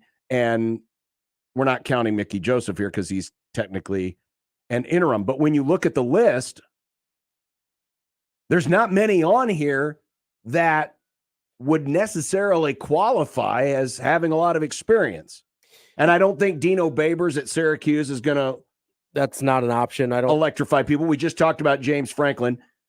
Mel Tucker, he's not going anywhere. He's got that huge contract. Yeah, and I don't know that that's a move he would make anyway. You're looking at guys like, Marcus Freeman just got that Notre Dame job. He just got that job. That's Tony Elliott just got that job. Charles Huff, I think, is his first or second years at Marshall, who I like, but again, I agree with you. And this goes to a larger issue within college football, right? Yes. So it's very stark with Nebraska because they have not had a permanent head coach that is black in any sport. Correct. Ever. So that's a cultural issue within the university, right? Or a diversity issue within the university. And I agree with you on this, though, is unfortunately, and this is where it becomes a larger college football issue, you don't have the wealth of candidates that would give you what Nebraska is looking for in a hire. Yes. And there's certain times in certain situations where if you're Nebraska or any other school, you can look at candidates and say, hey, I can take a chance because of where our program's at. I don't think Nebraska can take a chance right now. I think they have to go with the lowest risk hire that they can find. And I know that people don't like to hear that because they hear low risk and they assume low upside, right? But Nebraska needs to get this right, at least to return to respectability. And then you can have another conversation after that. And that's not just with black candidates that are either coordinators somewhere or not head coaches currently. I've made the same argument against one of my favorite coaches, Jamie Chadwell. Jamie Chadwell is too big of a risk for Nebraska right now. I love him as a head coach. I think he's going to be an awesome head coach at a bigger school at some point. Nebraska can't hire Jamie Chadwell right now because the jump from the Sun Belt to the Big Ten is too big for what Nebraska has on the line right now. Right. And so you have this bigger issue of there aren't enough candidates of color that Nebraska can pull from that have the experience they need. Now, that's a big college football issue because if you look at the number of players that are African-American playing college football versus the number of coaches that end up getting into high-level positions, coordinators and head coaching jobs in college football, there is a huge disparity, especially considering that well over 90% of your coaching pool comes from former players. Correct. So you would think there would be some correlation between the percentage of black players in college football and the percentage of black coaches in college football. And there's not. And there's an enormous disparity. And you literally can make the same argument in the NFL. You can make the same argument in NFL. You can make the same argument in college basketball. The only league that has anything close is the NBA. And that's very recent. Yes. Within the last few years, the coaching cycles have gone dramatically more to African American or people of color in the NBA. Because even in the NBA, until a few years ago, it was a huge disparity as well. And right now, I think last year it was 50-50, basically, which is still does not correlate to the percentage of players to the percentage of coaches, but it's the only one that's even close.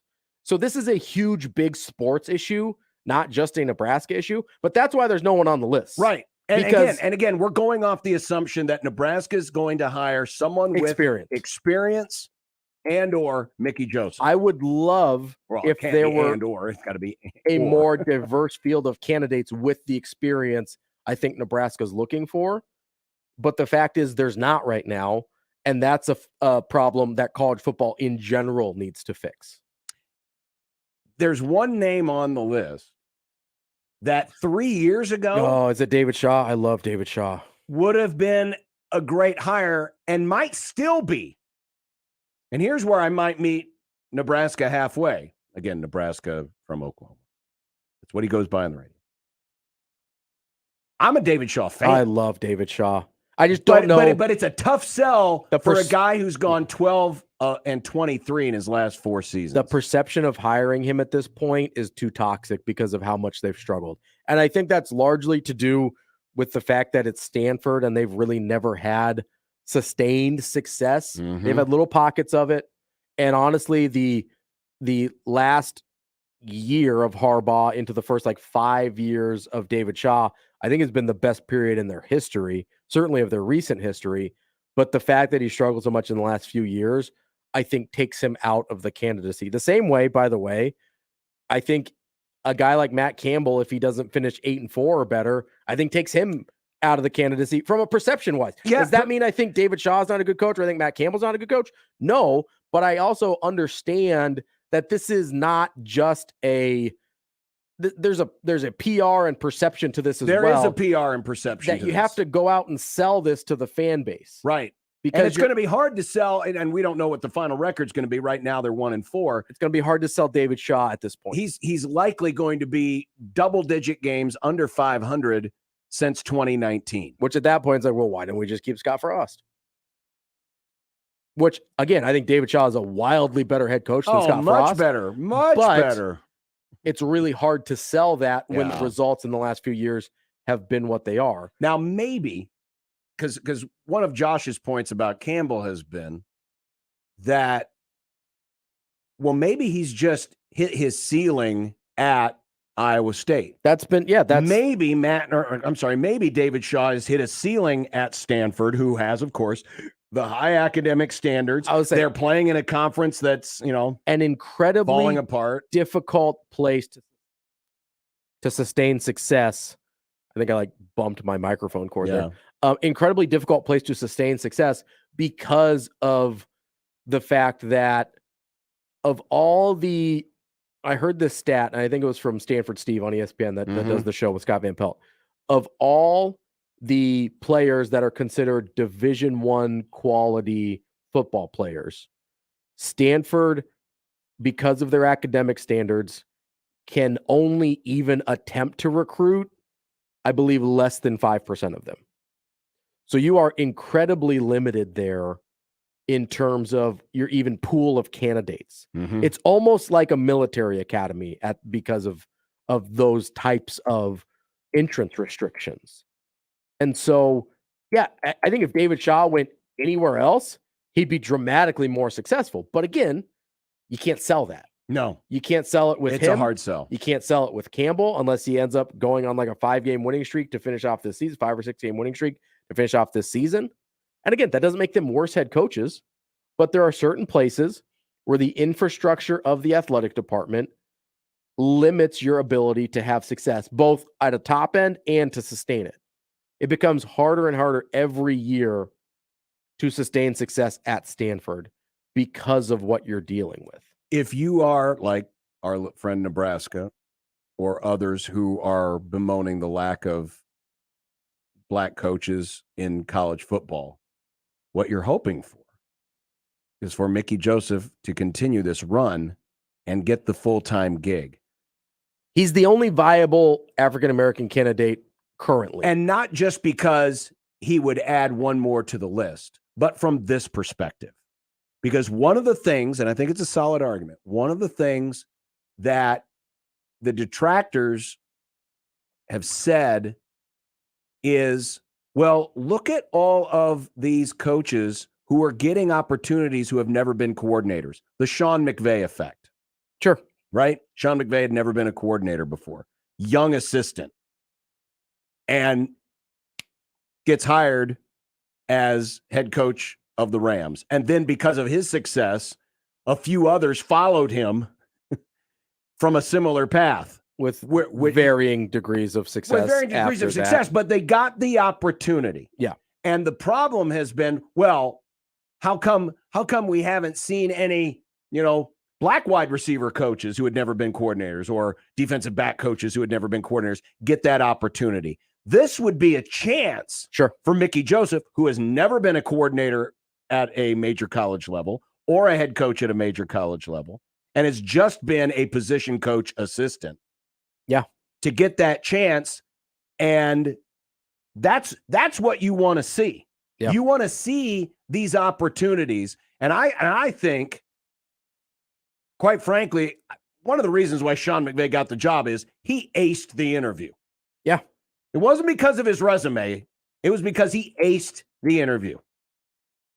And you would like to see more coaches of color get those opportunities and ace the interview. I think one of the reasons why a guy like Eric Bieniemy has still not been a head coach is I think there's obviously something happening in the interview process that's not connecting. Yeah, the frustrating thing with him on the NFL level is he does have the resume to be an NFL head coach now. Like the interview should matter less for him than it does for other people. But Whereas I think with a guy like something- McVay, it had to matter more. It had to matter a lot Like at more. some point, because of how good Bieniemy's track record has been at the NFL level, I know people kind of freaked out about his little argument with Patrick Mahomes, but just look at the offenses in Kansas City since he's been there. I get Andy Reid's part of that, but so is Eric Bieniemy. His resume should speak for itself more so than other people's. And I think the frustrating part for me and for other people that would like to see more diversity in coaching is that he seems to still not get credit for the resume, and they still want him to be able, like, listen, I understand you want people to interview well, but you're going to have a hard time convincing me that he interviews so poorly that his resume becomes irrelevant, right? I believe, and the coordinators are getting better in terms of diversity at the NFL level, where you've got like Robert Saleh is now in New York. He was a coordinator for the 49ers. D'Amico Ryans, now the defensive coordinator, took over for him. I think is going to be a head coach, not in the too distant future, because that 49ers defense is awesome. Yeah.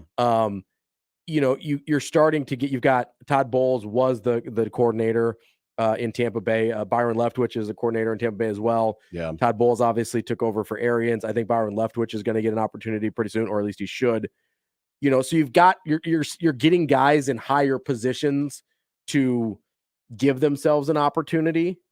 And in the NFL, I think head coaching experience actually weirdly matters less than it does in college, because in college, you really are taking on a whole different role. Yeah, you're coaching GM. You're coach, GM, CEO, president of operations. You're everything, right? Yeah, very rare. There's not many coach/GMs in the NFL. No, because it's it's too big of a job. Exactly. That's why a lot of college football coaches want to get to the NFL, because it is actually less work. Absolutely. It is just coaching football. And that's another, again, I think if you're rooting for more diversity, you want Mickey Joseph. You need Mickey Joseph to win to the be job, the guy because what it might do, and I'm saying might because I can't guarantee anything, but what it might do is open the eyes of some people, because Mickey has been an assistant coach lifer, right? He's been an assistant coach lifer. Open the door to another path to a head coaching job, where you might have other people look around going, well, where's my Mickey Joseph? Yeah.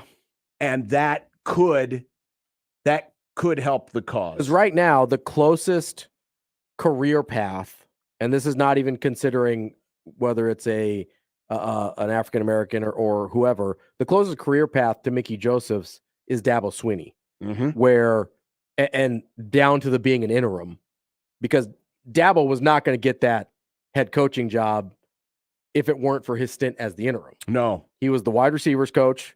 He took on the offensive coordinator and head coaching title during 2008 when he was the interim and won the job there. And that's the path for Mickey Joseph. If they continue to win, if they continue to be successful, that's going to be Mickey Joseph's best shot at getting this job. It's also going to be the best shot for a black coach to get this job because, I mean, there's been guys. I liked Marcus Freeman as a D coordinator. I thought he was probably a couple years away from being a head coach. And if you look at the way he struggled early, you probably could understand, maybe he could have used another year. But at some point, you take the plunge, and Notre Dame's playing better now. I really liked Josh Gaddis, the way they were doing things up in Michigan. Now he's down in Miami, and they're struggling a lot. So it makes him a less appealing candidate to take that jump. There were some guys that I looked at last year. I was like, okay, maybe this guy, maybe this guy. There's really not that group of guys out there that has the level of experience I think Trev is probably looking for. 402-951-1620. Heck, if you can find anybody to come in here, wave the magic wand, and fix this offensive line, I'd hire him as a head coach right away.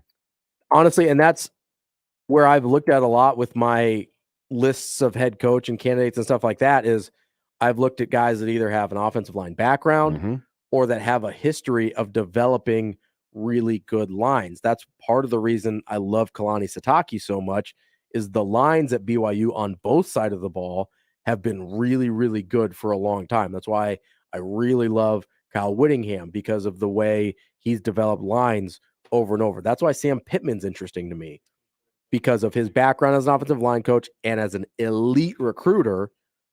That becomes really interesting to me as well. And he doesn't have a lot of track record as a head coach, but he's got enough that you're like, this looks like it works. And by the way, those guys are facing each other this week. Interesting. Pittman versus Sitake. We'll talk about offensive line when we continue. It's Unsportsmanlike Conduct. John and Ravi with you on this Monday, 1620 The Zone. Your Omaha area forecast presented by Bellevue Berry and Pumpkin Ranch from the KETV Newswatch 7 Weather Center on 1620 The Zone. Sunny and warm into early evening with the temperatures up around 80 degrees. Tonight, mostly clear, not as cool. We'll see lows in the mid and upper 50s. And then windy and warmer on Tuesday, highs in the mid-80s with mostly sunny skies. I am Chief Meteorologist Bill Ranby from KETV Newswatch 7. 1620 The Zone's Unsportsmanlike Conduct, brought to you by a great friend of the program, Union Bank and Trust. 1620 The Zone. Traffic.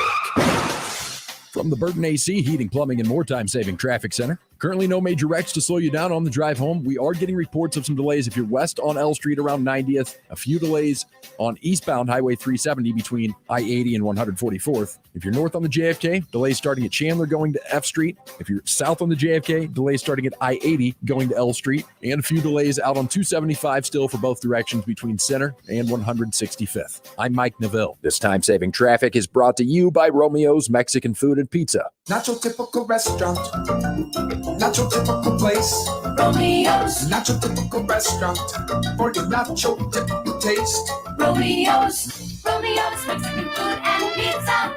Not your typical restaurant. Hey everyone, Josh Peterson here for my friends at Miracle Hill Golf and Tennis. We are now less than 2 weeks away from their 4-person fall scramble. Coming up on Sunday, October the 23rd, 11 a.m., shotgun start, only $300 for you and 3 others. What a great time of year it is to get out and play some golf with that crisp, cool air in the morning and then comfortable temperatures in the afternoon. You'll get the golf, you'll get the cart, tee gift, prizes, you'll get fed lunch, and a whole lot more. You do not want to miss out on this. We love going there every single summer for Golf Flash. They do a tremendous job at putting on the scramble. So go to their website, miraclehillgolf.com/store today and get signed up for this 4-person scramble. And of course, you can always give them a call at 402-498-0220 to book your tee times. 402-498-0220. They're located just north of Dodge on 120th Street. Miracle Hill Golf and Tennis. At Dingman's Collision Center, you voted them first place in Best in Omaha for the past 17 years. So they want to say thank you for choosing the Dingman family and their incredible technicians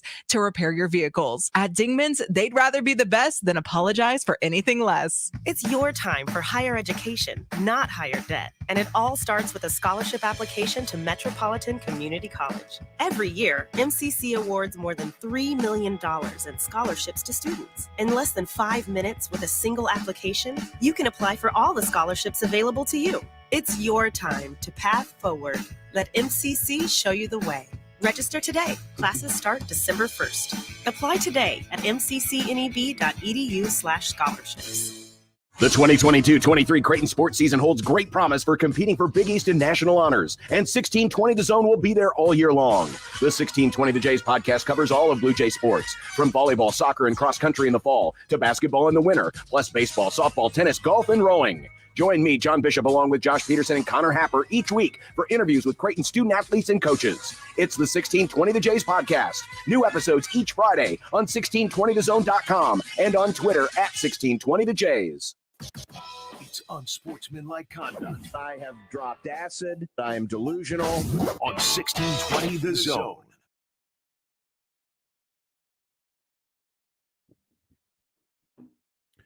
Tonight, Raiders and Chiefs. Two ways to hear it here on 1620 The Zone, because it's Monday Night Football. Monday Night Football. Or on News Talk 1290, because that's where Mitch Holtis and company are going to be. Oh, snap. Big fan of Mitch. Yeah. And, of course, we'll have Mitch on Wednesday. Big Mitch guy.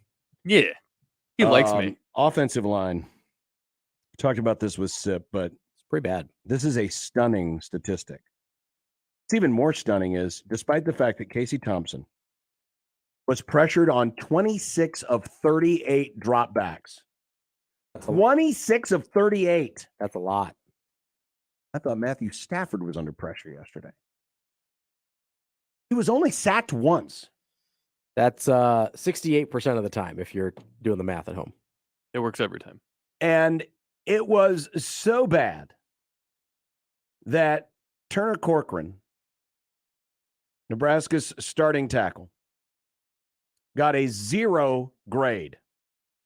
A 0 grade in pass protection from Pro Football Focus, which basically means you didn't affect anything on any play from a positive manner.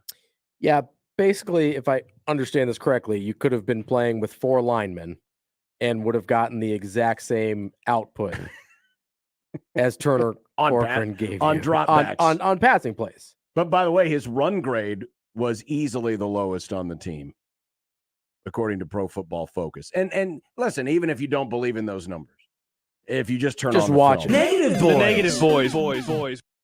And, we talked about this with Sip, but it's obvious something else has to change. They can't keep going this way because it is turning into a liability, a massive liability. You're not going to have Casey Thompson for the full season if this continues. And, oh, by the way, the defenses will be better.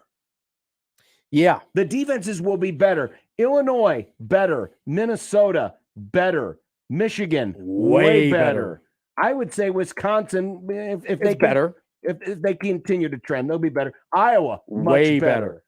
Purdue is better both offensively and defensively than either of the last 2 teams they faced.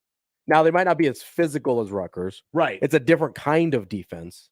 But it doesn't matter. As long as they get to the quarterback, it ain't going to matter at the end of the day. In terms of statistical effectiveness, Purdue is a step up. It wasn't Rutgers' physicality that caused Turner Corcoran his problems. It was Turner Corcoran, sad to say. And, you hate to single out people too much, but it was that obvious and that bad where something has to give or you're going to be in trouble. And by the way, you can say, well, let's just run the ball a little bit more, shorten the game.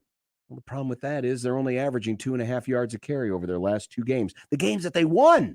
So they have needed Casey Thompson in a big way to win these games. There's really no good answer here in terms of fixing this, because this is as much a personnel problem as it is a coaching problem, right? I do think there's a disconnect between what Raiola's strength is as a offensive line coach and what Nebraska needs in terms of improving their pass protection. And there's also just not a lot of options. It's not like you can just throw other guys out there. There's not that many other guys to throw out there. No. Whether that's because of injuries or recruiting misses or whatever, there is no easy fixes to the situation Nebraska's in right now, because you can't just say, oh, let's run the ball. Well, they're totally ineffective running the ball. So do you want your defense on the field for 45 minutes a game? That's not ideal. No.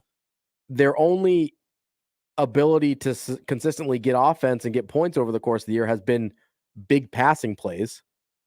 And so you do have to drop Casey Thompson back a certain amount in order and have him hold on to the ball for a certain amount of time to let those large passing plays develop, in which case you are making yourself incredibly vulnerable to the pass rush that's being allowed by a leaky offensive line. Really, the only thing I think you can do, because you see this with some of these kind of like spread air raid teams a little bit where they don't always have good offensive line play, is really start to lean into these quick throws, just really good timing stuff, which I don't know if they've got the reps under their belt to pull that off. I don't know either. I mean, yes, you can move the pocket a little bit and maybe roll to a side where you're maybe a little more comfortable, where you think Casey Thompson can get a clean look off, but there's not a ton of mid-season fixes for a really bad offensive line, which is what we're talking about. And this is why it was such a terrible decision. And this is not to say that Donovan Raiola is the reason this is happening.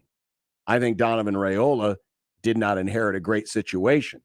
But you don't have a seasoned veteran offensive line coach that can help mitigate some of this problem. You brought in a guy who has zero experience as the full-time guy. Very little in college in general. Correct. I think no As Division I, right? Right. And so, this is not to say that this is Raiola's fault, but you really needed someone who was experienced in here to help with this issue, and you don't have that at the moment. So you're handicapped in that section. And then you talk about, well, maybe they can do some different things scheme-wise. Maybe they can roll the pocket. Well, you roll the pocket, you're essentially helping cut off half the field. You are, but there's no other options. And there probably isn't. Especially when you get to, Illinois, Minnesota, Michigan, and then Wisconsin, Iowa. There's not going to be any other options. And so you're going to have to hamper yourself in one part of your offense just to be able to stay alive in another. Because, and listen, there was like John Garrison was a name that was out there for offensive line coach. Mm-hmm. He's at NC State. He's got a Nebraska background. He would have been a guy that has a plethora of experience to pull from to try and figure some of these things out, to cobble together with duct tape and bubble gum a unit that doesn't get Casey Thompson killed. Because at this point, and we talked with, I think, Sip about this a little bit, it feels inevitable that he's going to get hurt at some point.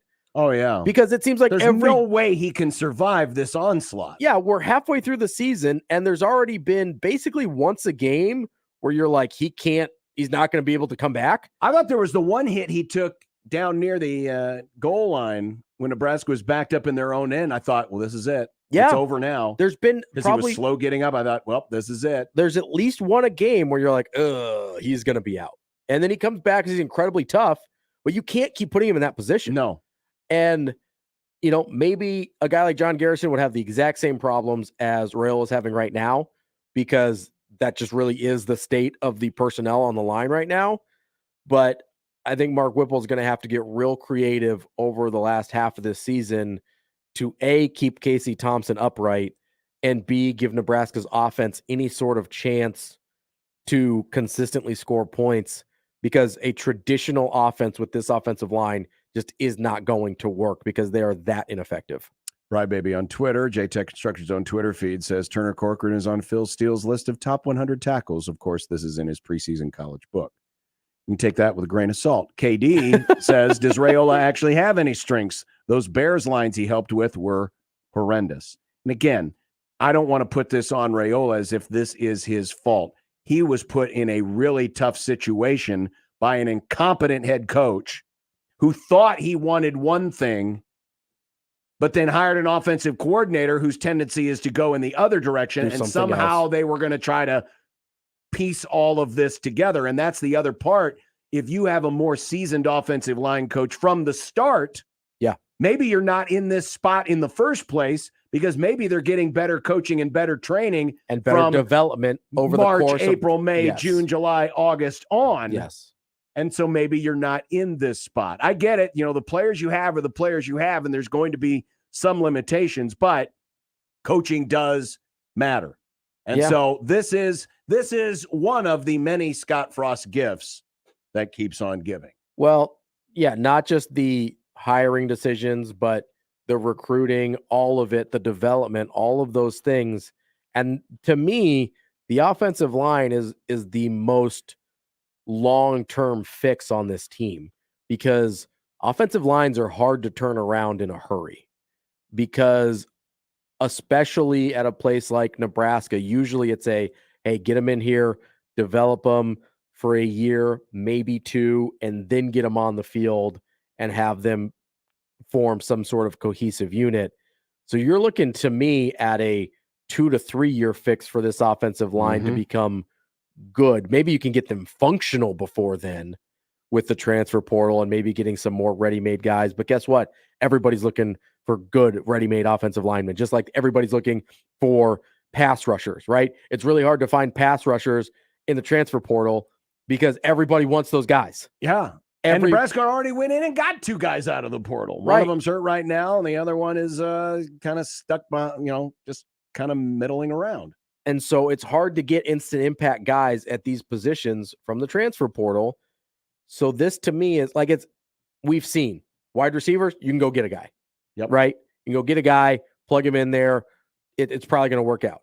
Running backs, you can go get a guy. You can even get a quarterbacks, you can go get a guy. There's a million good quarterbacks, right? Offensive line and defensive line are really, really difficult. And it's no coincidence that that's where you win games. Like, look at the best programs in the country. That's where they win games, and that's where they're so much better than everyone else. Look at the best programs in your own division consistently. Iowa, Wisconsin. What do? Line play. Illinois now with Bielema. Where are they going? Line play.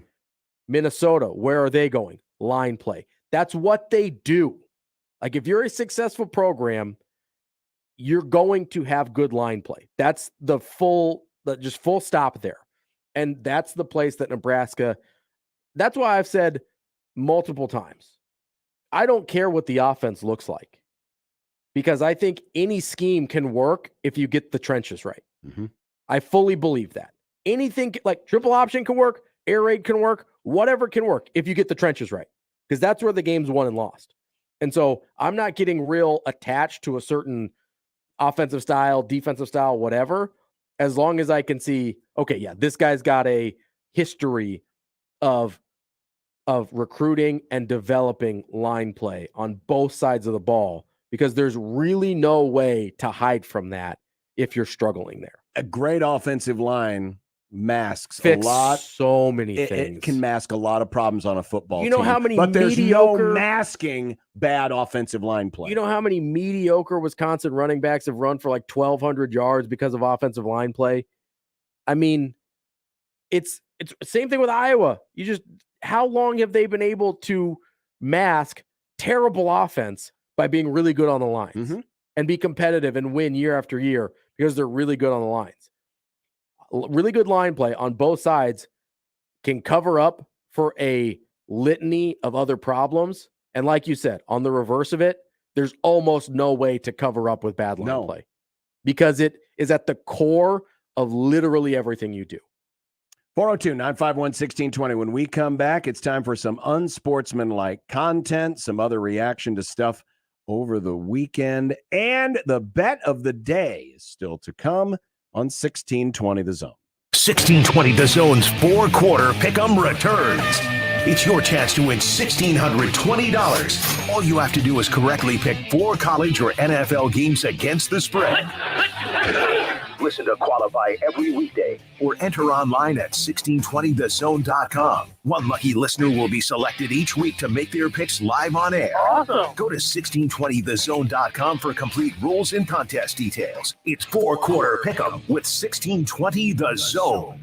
You know, if COVID taught us anything, it's that local matters. Local shops, local restaurants, even locally brewed beers. October is Drink Local Month. So the Nebraska Craft Brewers Guild is challenging beer, seltzer, and cider drinkers like you to put your palate through its paces and drink local brews. Because seriously, Nebraska is really on the cutting edge when it comes to brewers who think outside the box. And besides, you really want to be drinking what they drink over in Iowa? Didn't think so. Click drinklocalnebraska.com. Everyone deserves to be connected. That's why Cox has high-speed internet to fit any budget. Stream, chat, and connect at an incredible price. You're probably thinking, wait, what? But yeah, it's true. Learn more at cox.com/ACP. Non-transferable, one per household. Application and eligibility decisions are made by the FCC. Other restrictions apply. Introducing the Planet Fitness Guide to getting that post-workout glow. Step 1, what's your why? More epic energy, better sleep, blow off steam? Step 2, join Planet Fitness for $1 down, $10 a month, cancel anytime, and get moving. Go cardio crazy in our clean and spacious clubs, or get down with some dumbbells and strength equipment. Step 3, bask in that post-workout glow. Join Planet Fitness today for $1 down, $10 a month, cancel anytime. Deal ends Friday, October 14th. It's glow time. See club for details. Hey everyone, Josh Peterson here for my friends at Rossi Clothiers. Do not forget about the event that's coming up with Schneiders of Salzburg, their men's and women's outerwear 2022 and 2023 collections, special pricing, and a whole lot more coming up this Friday and Saturday, the 14th and the 15th. And while you're there, check out all of the great stuff that they have at Rossi Clothiers. Tailored, timeless wardrobe pieces, made to measure sports coats and suits, and the personal touch of Charlie. Had an awesome time getting to meet Charlie last week, and as someone who needs to upgrade their wardrobe and needs to get some new things, this is the place for me. This will be the place for you as well. Get there for the event this weekend and find out why so many choose Rossi Clothiers, celebrating over 30 years. The minute you walk in, you will realize why it is not your typical men's store. Rossi Clothiers, Rockbrook Village. Streaming only on Peacock. What is your relationship with Robert Birchtold? Well, he's practically a member of the family. Based on the true story. He gets these impulsive moods. From the executive producer of The Act and Candy. He will lie and manipulate to get the only thing he wants. Where is Jan? Where is she? Your husband kidnapped her. Hello? A friend of the family. Everything I did was to get closer to you.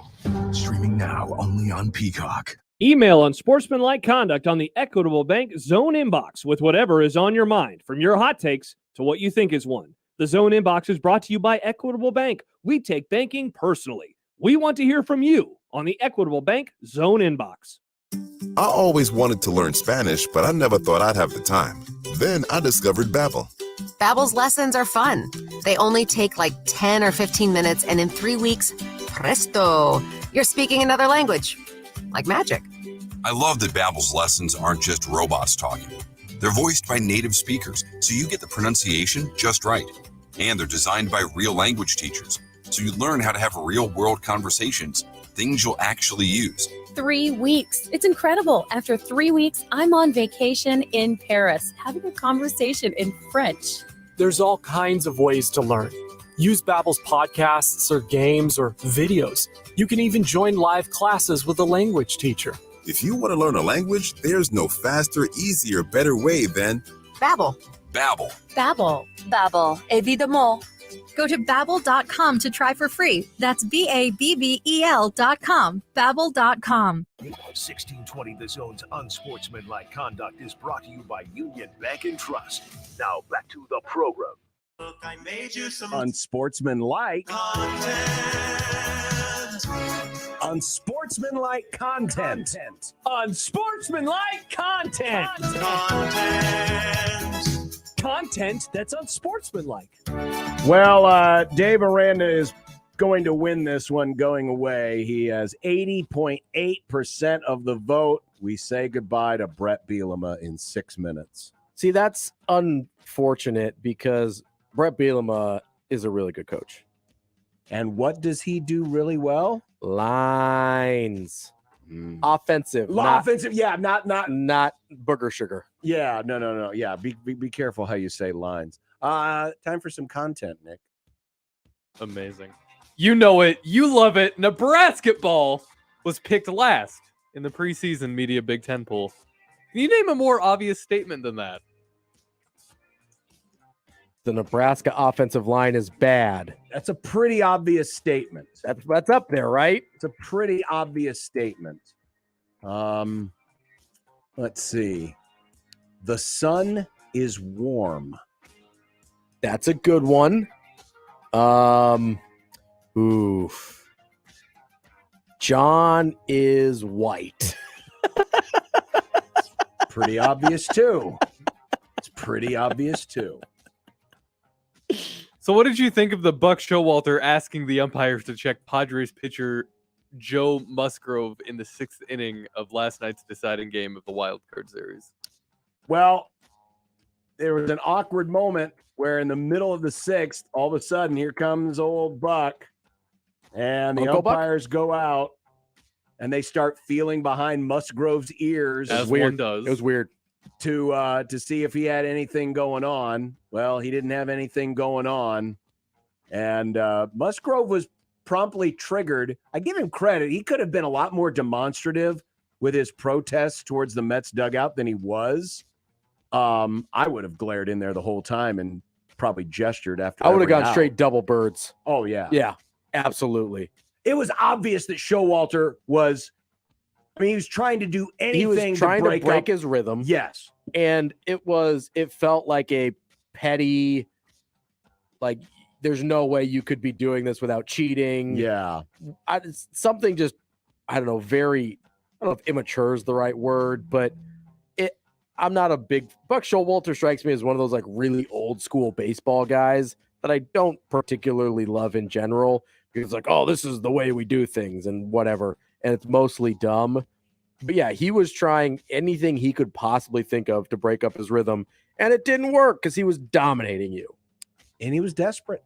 He was desperate. That's how it was came an off. act of desperation. It came off as desperate. And so the Mets are done. Which this guy called, by the way. Picked the Padres. Okay. You did. You got On that Friday. point. You got that point in prediction. I think I got all of them. I think I got all the baseball ones right. You might have. I think I went 4 for 4. Dumb. Big baseball guy. Coach Prime is not making friends. Alabama State's Eddie Robinson Jr. pushed away from Deion Sanders, refusing his bro hug after Coach Prime's Jackson State beat Robinson's team on Saturday. Is there any way to treat Coach Prime? Is this any way to treat Coach Prime? How rude. Yeah, I mean, listen, I understand Deion rubs some people the wrong way. Coach Prime. But I knew him as Deion, all right? Going back to the 49ers Super Bowl. I don't know if you remember, John. 49ers Super Bowl. 27 years ago. Deion was there. I barely remember because I was like 8. But I wasn't born. Whatever. Nobody asked you. I have a hard time with this because Deion Sanders has brought more publicity to HBCU football than anyone probably since Eddie Robinson Jr.'s dad. So to not be able to acknowledge the contributions he is making to Black college football is kind of dumb to me. Like I get you don't like losing a game, you don't want to whatever, but what Deion has done for HBCU football has actually been like pretty impressive in terms of being an advocate for it. Now, what Eddie Robinson Jr. was really upset about, he thought that Deion was being disrespectful. He claims that he walked through our whole offense and our huddle in the end zone during warmups. He came the long way around to get to his side of the field in pregame. He didn't think it was very classy. And so he was turned off by some of the pregame antics. I mean, and apparently they didn't have a pregame meeting at the 50-yard line as coaches typically do. So I think he was more upset that Deion was being a little showy. Shocking. Deion Sanders was being showy. I know. Imagine my surprise. That's what I mean. Like, you understand who you're talking about here. Like, it's not someone who has never acted this way in his life and now all of a sudden is specifically disrespecting you and your program. This is who Deion Sanders has been his entire public life. Like, get over it. Jalen Hurts is the quarterback for the only unbeaten team in the NFL, the Philadelphia Eagles. But despite the success, Hurts thought he let his team down by not scoring a touchdown late and settling for a field goal. What does it say about Hurts that this hurts even in a win? I think he's maturing into a leader. Well, at the pro level. I think his leadership is something that has been a positive for him kind of throughout his career. Because he's always had some limitations as a quarterback in terms of as a pure passer. That's why he lost the job at Alabama. But I think this is what competitors do. They strive to continue to improve. Now, if Russell Wilson had said this exact same thing, I'd be like, that's a cheesy dude who is totally disingenuous, and I just wish he would never speak. But he's also ruined any benefit of the doubt that anything he's doing is authentic. So I think it says that Jalen Hurts just wants to keep getting better. That's what everything he's ever done, at least that I'm aware of, has said, is that he just keeps trying to get better. It's an incredible story considering, where Jalen Hurts was. And a lot of people doubted, even after the one good season he had at Oklahoma, doubted that he was, going to be anything more than a backup in the NFL. Or a novelty type player like a Taysom Hill or whatever. Right. This is going to be a fun story to watch as this season goes on. Ravi's Frisco's George Kittle wants the NFL to mandate similar turf fields for all stadiums because he's tired of seeing guys get hurt. How practical is that? I think it's really practical. I mean, considering what NFL teams make, replacing your stadium turf is not like a huge expense, especially considering what you spend on everything else. And it actually makes sense that you wouldn't have a distinct advantage. I mean, you see, like, I think Soldier Field is one that has like this history of being horrifying on players. I know Heinz Field is really rough because they play pit games there as well as the Steelers. Like, it makes sense to have a uniform surface to protect against things like this so that you don't have to worry about, is the grounds crew kind of fudging with things a little bit here or whatever. I think it makes sense and is actually way more practical than it seems. You don't like it because it's a San Francisco guy. No, I understand. I understand his point because, I mean, the 49ers have been affected as much by anyone. You remember a few years ago where it seemed like half the team went down in Giant Stadium when they were playing the Jets. I mean, well, and then Emmanuel Mosley, he tore his ACL yesterday. Well, and 2 years ago, the 49ers were a mash unit. They went from playing in the Super Bowl to not even being in the playoffs with mostly the same roster because half the team got hurt. My only concern is now, and I think what Kittle was saying is all the Plastro turf fields should be the same. In other words, everyone uses the same supplier.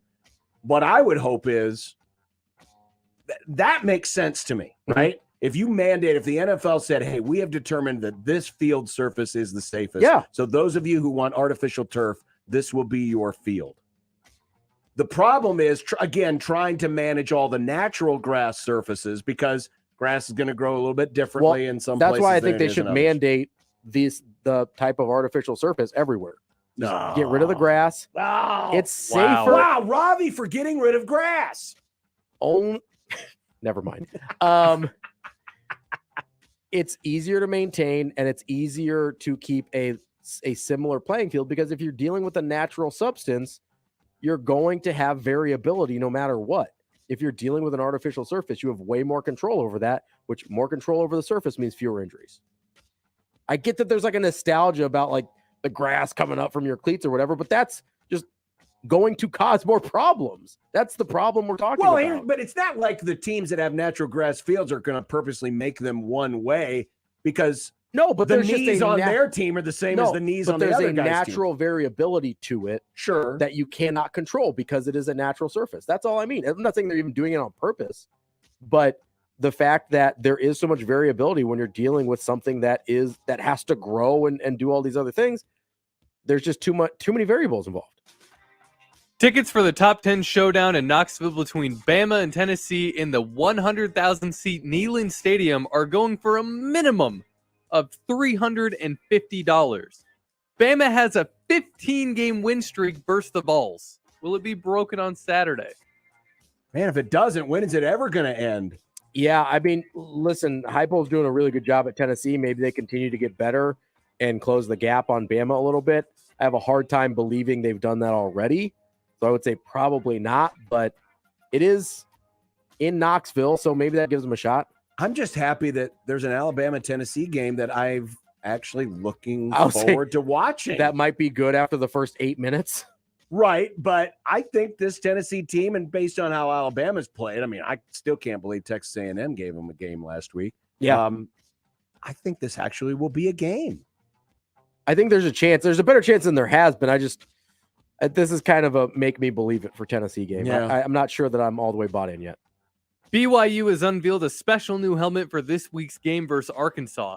It features a cougar head on one side with a Rocky Mountain on the other. You like? Got a picture of it for those of you watching in the stream. Yeah, I'll take it. That's not bad. It's not bad. It really isn't. I mean, I've seen dramatically worse. Oh, much worse. Interesting that they're pulling this out for Arkansas this week. So, it's a big game. They've played, they had Notre Dame last week. Yeah. They've been playing a lot of really high profile games this year, which I like. Maybe it was just time. A little mid-season, spice things up a little bit. Yeah, I'll give it a thumbs up. Yeah, I'll take it. I'm good with that. All right. There's some content for you coming up next. Got the bet of the day. And you know what we're going to have tomorrow during the program? Live sports. Fun. We love sports. We're going to have now the Braves-Phillies game. Poor Josh. Poor producer Josh. He's going to have to try to pay attention to the Braves and his show at the same time because that starts at noon. Then the Mariners-Astros game is at 2:30. So we'll have that going on. And then on Wednesday, Phillies and Braves will be in the middle of the afternoon. And then on Thursday, Seattle and Houston. Live sports. We love live sports. Go M's. I'm on the Seattle bandwagon, I think. I think a lot of people will be. I think a lot of people will be. I've got a lot of Griffey nostalgia stored up. I'm going to be on the Cleveland bandwagon. I just want RAP Stibbs to be happy. Big Guardians guy.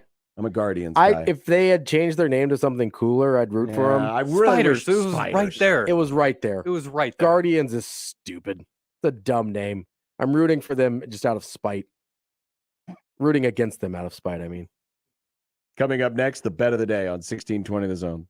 Live from the Host Coffee Studio, this is 1620 The Zone. Your neighborhood is more than blocks of buildings. It's the people who live there that make it special. At Union Bank and Trust, we're not just creating home loans, we're making neighbors.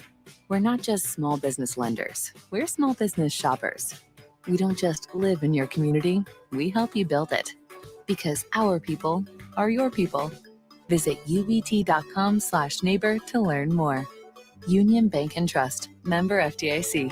Husker football season is underway, and my friends at Tickets for Less are here for all your Husker ticketing needs, home and away. You want to secure tickets for the next game, or you need to sell your seats for a future game, Tickets for Less can help. Shop the best selection of Husker tickets now at ticketsforless.com, or you can call and order over the phone at 402-398-1999. If you love your Huskers and saving money, ticketsforless.com should be your go-to spot with no per-ticket fees.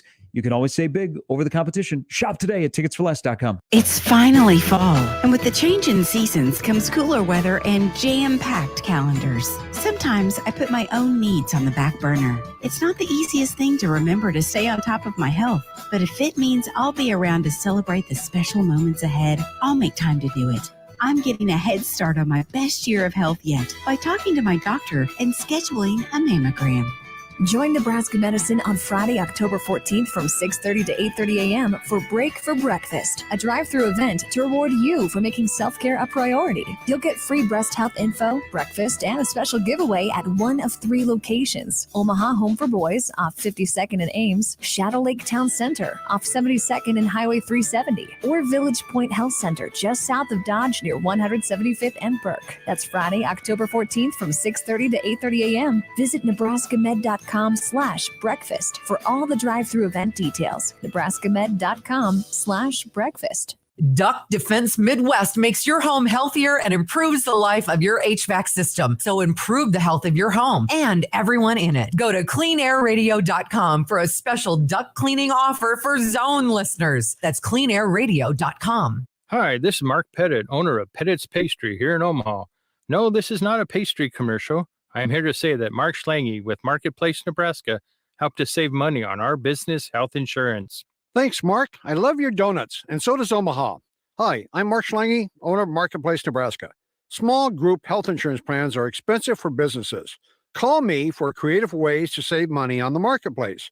Give me a call. Visit marketplacenebraska.com. That's marketplacenebraska.com.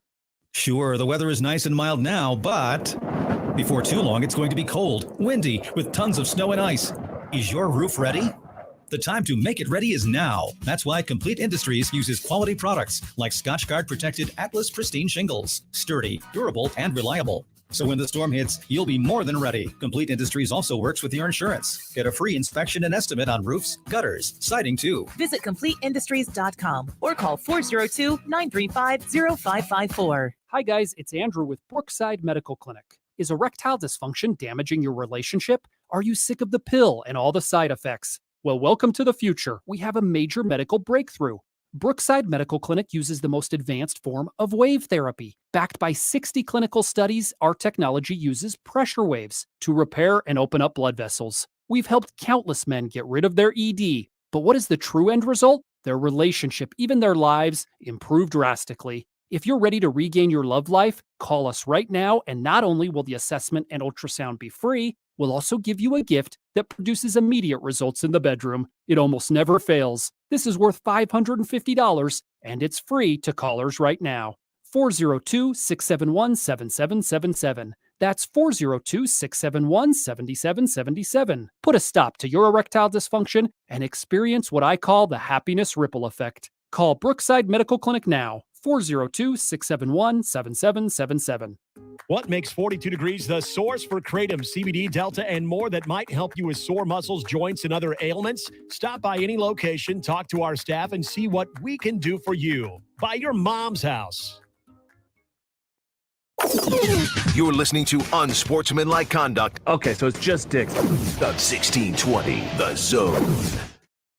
And you know why I'm laughing, don't you? Now, it's time for the Unsportsmanlike Conduct Bet of the Day. Just a little bit under where some folks would like to see this one wind up. Brought to you by nobody. You gotta be kidding. Really, we don't have a sponsor. Sorry. Dear God.